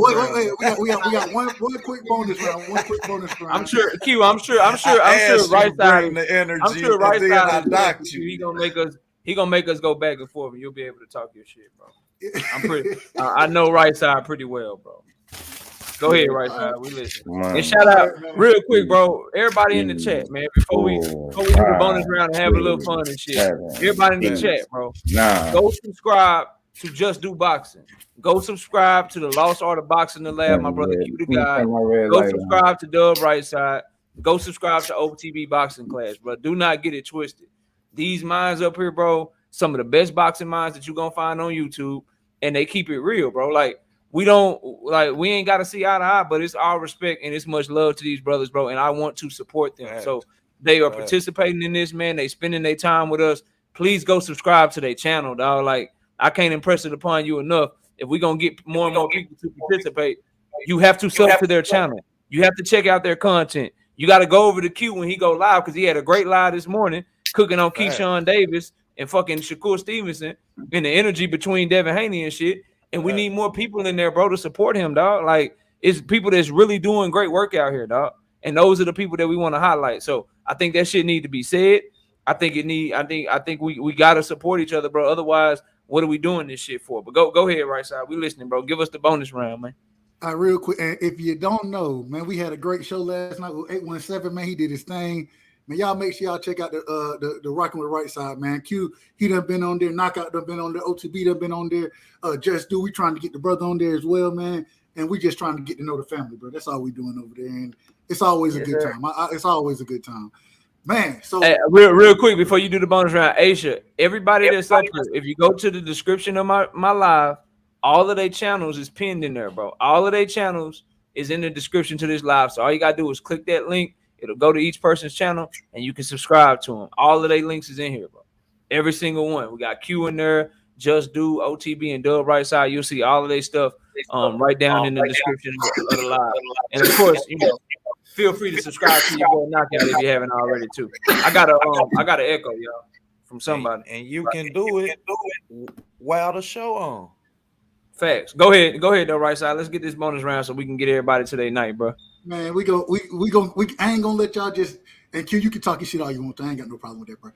Man, I want to know your favorite team in the NFL and why they win the Super Bowl, bro. That's what I want to hear. And Q, I don't know if me and you ever talked about this, bro, but I'm gonna start with you, bro. He about to ride for the Chiefs. I done heard this nigga talk before, man. I want to hear it. Hey, I want to hear it. Damn, man. Go ahead, Q. He already know. I gotta go on mute. And by the way, while you talking about the Chiefs, your ass did not win this debate. But go ahead. Man, I cooked you. Hey, grown man bars is something you gotta deal with. Hey, Q. I'm definitely subscribing. That's how you drive, Q. Man. Nah, you did. You brought your shit out. Yeah, I got Q fucked up. I'll tell you that right now. Man. Like the closest round point blank period was the last round. Man, what? Nah, bro. I asked you for that energy, bro. That's the energy I need the whole fucking battle. The only close round was the second round, bro. Nah. I won that second round clear. You can't get around Q. You cannot get around the fact that Bam Nah, Rodriguez man, got a papers for 7-year y'all dudes, age man. advantage, bro. Like you like Non-papers potential, for bro. y'all. Like he gonna be here longer. Just, Your man's gonna man, be 40 years old while no. Bam is 32, bro. Bro, if But we the talking problem- potential, bro, we How literally the hell talking do y'all potential. write that And fast? in his next fight, Oh, huh? he's It'd be hard he's to Yeah. undisputed, bro. I got In nine his Bam next pages also fight, over too. here, That's bro. about that ain't like accolades. Bam not. I Bam took it potential. serious, bro. Bam I potential. try to be fair as possible, yeah. All Like right, Bam man. potential. Q, I'm ain't- definitely ain't- subscribing to you, bro. You talk your shit tonight, bro. He did talk his shit, Everything. but bro, Yes, sir. the only I mean, close hey, round was the hey, second round, bro. Okay, so I won in the But fan. he- I won in the fan vote. he Yeah. should he cooked you in the Okay, second so round, I bro. ain't The gonna cap. only round, I the was only gonna say round this. the only round you won in the fan vote was the third round, bro. They voted Man, for me the first two rounds. I cooked you the first two clean, no debate, no cap. Like round one. I ain't gonna lie. Motherfuckers ain't even talking about round one. Round one, I set the tone and cooked. You ain't know what the You fuck to did, do but when I brought up he when went I hard brought on up his Robert rebuttal. Garcia. When I brought up Robert Garcia, nigga was like, "What the fuck?" But This he nigga- had What you the mean I ain't perfect know what to rebuttal do? I for that. flipped that He shit. had the I'm perfect saying rebuttal. that angle. What you I'm mean I saying ain't know what that to do? I angle. flipped your shit and use it against you. Nah. What you mean I ain't know what to do? And it was the perfect rebuttal. That's why I said he I shoulder flipped your roll. shit and used You it ain't hear against me you, bro. say it. I said it when I You did. said You said it. I was like, The knockout moment came I out say this, shoulder roll. the moment I see a fighter go in a fight with no goddamn trainer in his corner, is the day I believe that you beat that motherfucking ankle. Because at the end of the day, if you training, I'm training you, knockout, for your fight coming up. This your biggest fight. You on Canelo pay-per-view, and I go clean across the world and go train AJ, and you ain't there. What we talking about, bro? And he's still gonna That's win. cool, bro. Imagine But he if still we not talking about the win, bro. potential of But the trainer. We talking about then the all the shit potential that I of the listed, fighter. all the shit that I listed that Inoue could do just now. We talking pro win, like Now I ain't got said, shit to do with potential, bro. Now don't bro, have nothing to it do with is. potential. I gave you the hey, first and round. look, bro, So people I'ma not gonna keep it be a I buck with gave you you. that round. I'm gonna keep if it a buck somebody with you, fight- bro. so if I'm gonna keep somebody it all the fight- way. I'm gonna keep it all the way real with you, Q. When you sent me that question and you said that's the question you wanted, I was like, thank you, Jesus, because the second and third round, I was already like, man, this shit gonna be tough. Man, I might was just take my about to first say, L because when you gotta said pick you your wanted that to time. be one of the questions, I was like, yes, I got this round in the bag. This one's gonna be easy. I was like, God. Whenever you debate, bro, when you pick topics, potential should not be a topic you debate when fighters are 7 years apart, bro. You can't debate potential. All right, now so my train of thought can't- wasn't I crazy. I It, felt the like he ages did made his it thing easier. on the motherfucker. Nah, I felt the like he angle did his killed it, thing bro. on that one. He did his thing. What you say, Just Do? I said the age is kind of you because you talking about potential and that gap, that age gap, it leaves naturally just more room for the younger fighter. Like when I say, yo, I'm gonna be corny. Y'all ain't gonna like this. When people share information like this, they ain't no losers, bro. Like it's no way I'm gonna walk away from this feeling like Q is some type of loser, bro. I'm subscribing to this shit tonight, and y'all hear Q talking this shit. Q y'all gonna go made over me to his take notes, channel. bro. I Q took gonna hop on mad panel. notes. When Y'all he made see me me take- somewhere, I'm he gonna be here like, hot knock and out, I shit. beat your ass. Like I done put my blunt out. I stopped smoking. I I'm here quit hot taking and notes shit. after Like, the man. first round. Bro, Hey, look, After the first round, I quit OTB writing. didn't have to take notes because me and Just Do was taking all the damn notes. yeah, and he y'all was took like, all the goddamn Yeah, I notes. was But let y'all let's recap the let's whole get damn to round. hold up, I fellas. did Hold that. up, I fellas. had to, so Let's y'all get know to I the was bonus being round, fair. y'all. Hold up, everybody, hold up, y'all. Fellas, hold on a second. Let's get to the bonus round because I got to get y'all last words and we got to wrap it. Let's go ahead and let Q answer the question why these damn Kansas City Chiefs supposed to win the Super Bowl and shit. Since right side wanted to come with this. Go ahead, Q. Man, the reason why, man, the Chiefs gonna win, bro, because we got the best quarterback in the goddamn league, bro. Point blank, period. Now, motherfuckers say what they want to, bring whatever quarterback you want. It's cool, bro. We got the best one, bro. Like, first game, bro, we got, 5 touchdowns in the first. Oh, come on, bro. That's crazy. So, at the end of the day, I know he just took a little loss and shit, but the best quarterbacks in the NFL all took losses. You know, Josh Allen, Tom Brady, you know, everybody, you know, it's whatever. But at the end of the day, we going to come back. Sir, we probably go 8-9 game win streak after this shit, bro. You know what I mean? So that's why we going to The Cowboys don't even bring them up, man. Salute to them. I ain't got no, I don't even got no disdain for no Cowboys fans because we never play them. Like we play them niggas like once every 5. If you 6, make it 4, where you 4 think your years. team gonna go, y'all gonna play us. Don't worry. Wait till it's my I mean, it don't matter. We beat y'all at Quiet. y'all crib last year, but I wasn't gonna bring that up. We beat y'all at y'all crib last year, but it's the new year, bro. Okay, new year, new ass whipping. New year, new ass whipping. We got new cleats. You know what I mean? Great. Stomping new Man, mud let me know. holes. I'm like Skip Bayless. Let me know when it's my turn, damn it. I'm about to pass it to you, knockout, real quick. I wanted to respond. Hey man, y'all receiver core, it ain't looking nearly like what it was without buddy over there in Miami, bro. But it is what it is. Knockout, man. Who gonna win the Super Bowl, bro? And let these niggas know what's going on. Man, the Dallas Cowboys gonna win the Super Bowl because we got the best defense in the league. And at the end of the Facts. day, when the weather get cold and shit, right? When the weather get cold and you're playing in January and shit, it's all about the sacks, bro. It's all about who can get to the quarterback. And don't nobody get to the quarterback better than the Dallas Cowboys, bro. And we winning right now with a backup quarterback. It's funny how now all of a sudden the Cincinnati Bengals are trash now.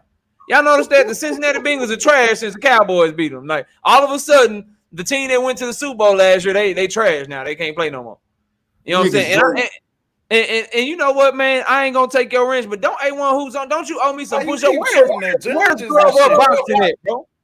Where's glove up box? Where's all these dudes that owe me push ups that told me my Cowboys gonna start off 0-2 and shit?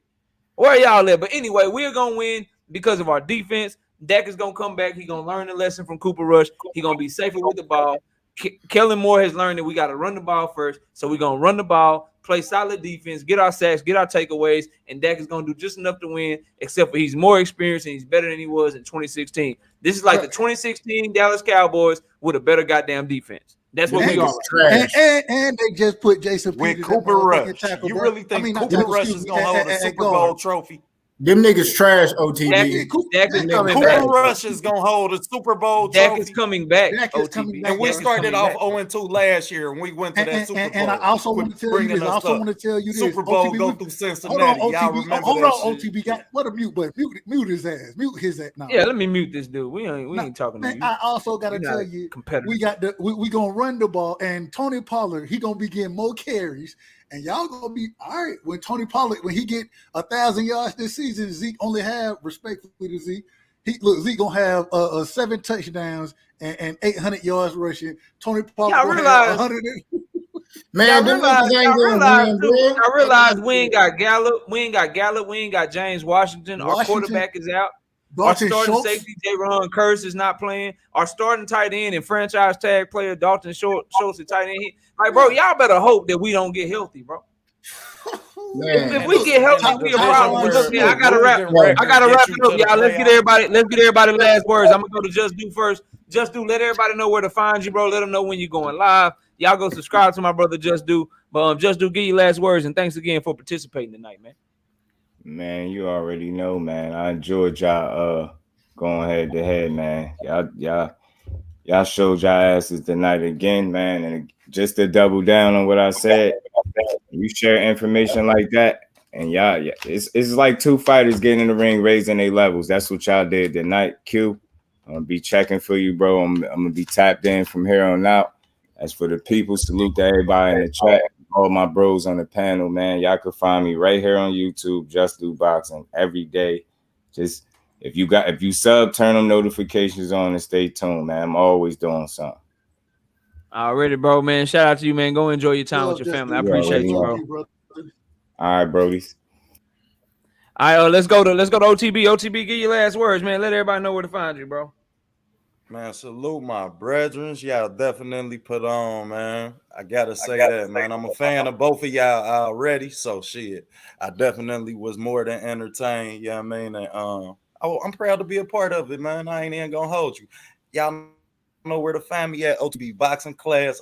Just turned into OTB Boxing School. Everybody subscribe. We approaching that number. So help us get there. You feel me? We done grinded our way there. And anybody feel like they want to win in this debate series, I come back, let y'all get y'all a little win in if you feel like you can get you one. So, yeah, man. Don't be coy, nigga. Don't be I ain't coy. even gonna hold you.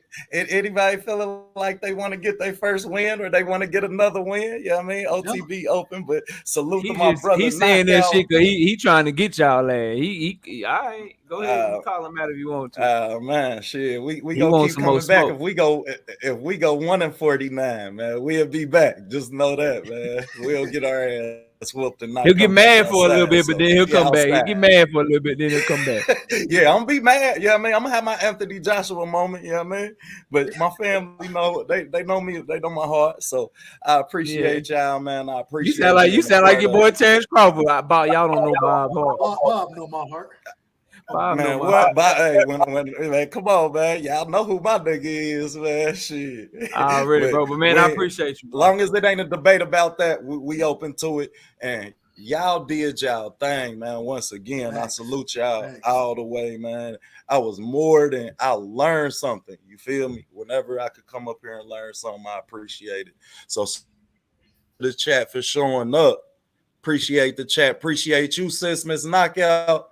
And I'm all right, bro. Peace out. Q, go ahead and give your last words, man. This is the time where if you want to call somebody out, if it's somebody that you got your eye on for a debate, you can do that. But also, obviously, let everybody know when you're going live, bro, what you got going on your channel. And, man, great debate, bro. I got to get you back up here. I got to get you back up here ASAP, bro. Thanks. You was on your shit big time, homie. But go ahead and talk your shit, man. Yeah, man. Like I said, man, I ain't lose. Everybody know I won, bro. Everybody know I beat that boy. Everybody know I beat that boy. I mean, no cap. And salute to everybody, man. Salute Miss Knockout. Keep it real with your husband when y'all laying down tonight in bed. Let him know he got his ass whooped. But he had the judges on his side. You know what I mean? We ain't gonna do that. Robbery, bro. Come on. Hey, he like the NFL and NBA. They fine you for talking about the refs and the judges and shit. It is what it is. It is what it is, man. Salute. I did what I did. I came through beat you. You hear me? So, salute to my boy Knockout. Appreciate you for letting me on. We was on that bitch cooking. I can honestly say, I won, so I gave you the best competition out of any of the debaters. So, bro, I won too, bro. I've been told this nigga I beat him, bro. I beat him. Why do y'all do this to yourself, bro? Take your loss with dignity, bro. I ain't had a chat on because I don't really do. I don't be reading and shit like that. But I'm pretty sure I had niggas in there, man. And there was they were feeling you. They was feeling you, bro. You was talking your shit. And I ain't gonna hold you. You just, you came with some strong points. They weren't strong enough, but I expect that. Everybody get a best shot against me because they already know how I'm coming, bro. But I'm pretty sure. I'm pretty sure the judge I gave the fight to Q, bro. Yeah, Doug right side. I feel like you won the debate. Because Doug, salute to Doug. I wasn't keeping track of who was giving me the wins or whatever. I don't even know what it was. But, I'm the judge. I had a 3-0. You hear me? So, guys, salute my nigga. Man. Appreciate my nigga Dub. You know what I mean? Just do OTB. You know what I mean? And I'm gonna be going live. Lost Art of Boxing Sunday, 10/10. So I'm gonna be there and appreciate everybody. Salute to the chat, man. Everybody in that bitch cooking, everybody that fuck with me. And that's just how we gonna keep it, man. Appreciate you again, Knockout.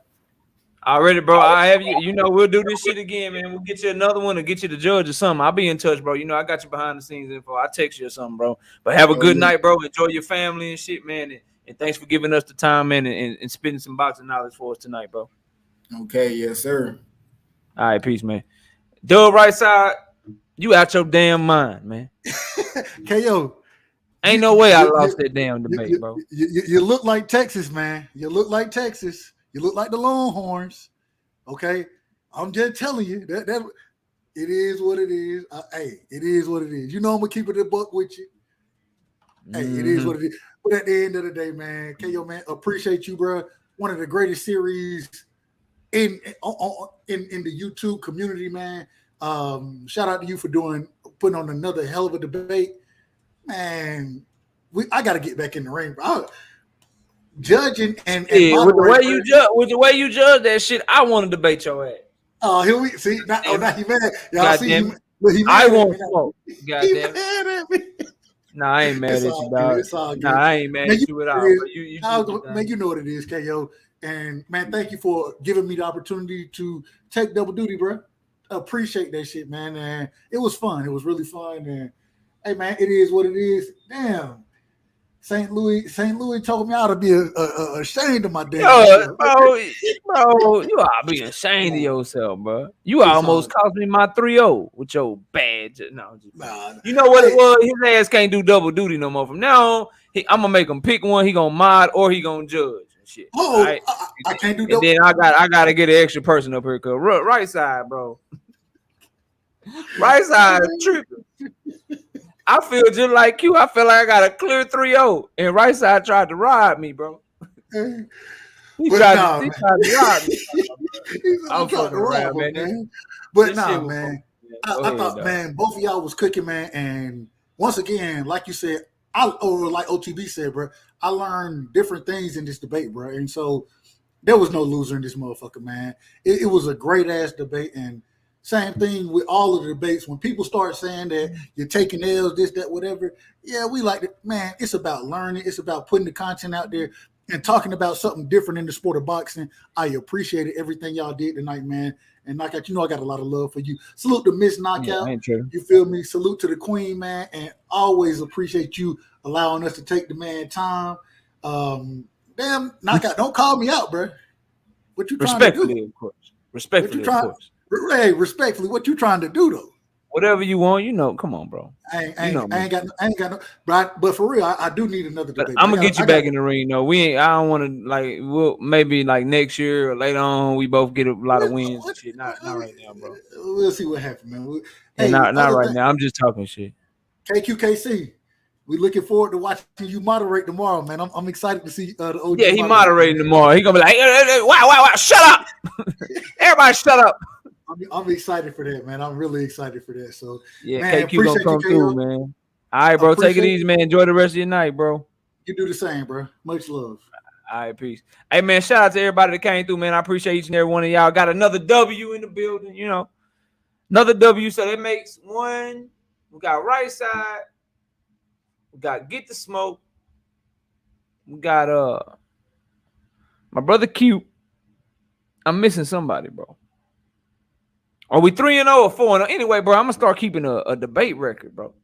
But anyway, I appreciate y'all, man. Thank you so much to the chat, everybody that showed up and showed out, man. Smash the like button on your way out of here. Emmanuel Pettigrew, St. Louis Mix, Teach, my beautiful wife, Miss Knockout, Dub Right Side, OTB Boxing, Just Do Boxing, Q the Guy from the Lost Art of Boxing. Like I said, go sub to all their channels. Shout out to Alden Johnson. Shout out to Teach. Shout out to Asia in the building. Shout out to Mr. Vivid Image. Shout out to Mike Biggs Boxing, Blue Blood Sports TV, Teach, Real Me C2, Young Billionaire Boxing. Y'all go check him out as well. And everybody else that showed up and showed out in the chat, man. I appreciate every last one of y'all. Y'all enjoy the rest of y'all night. And with that, we out of here, man. Peace out, everybody. Y'all take it easy, bro.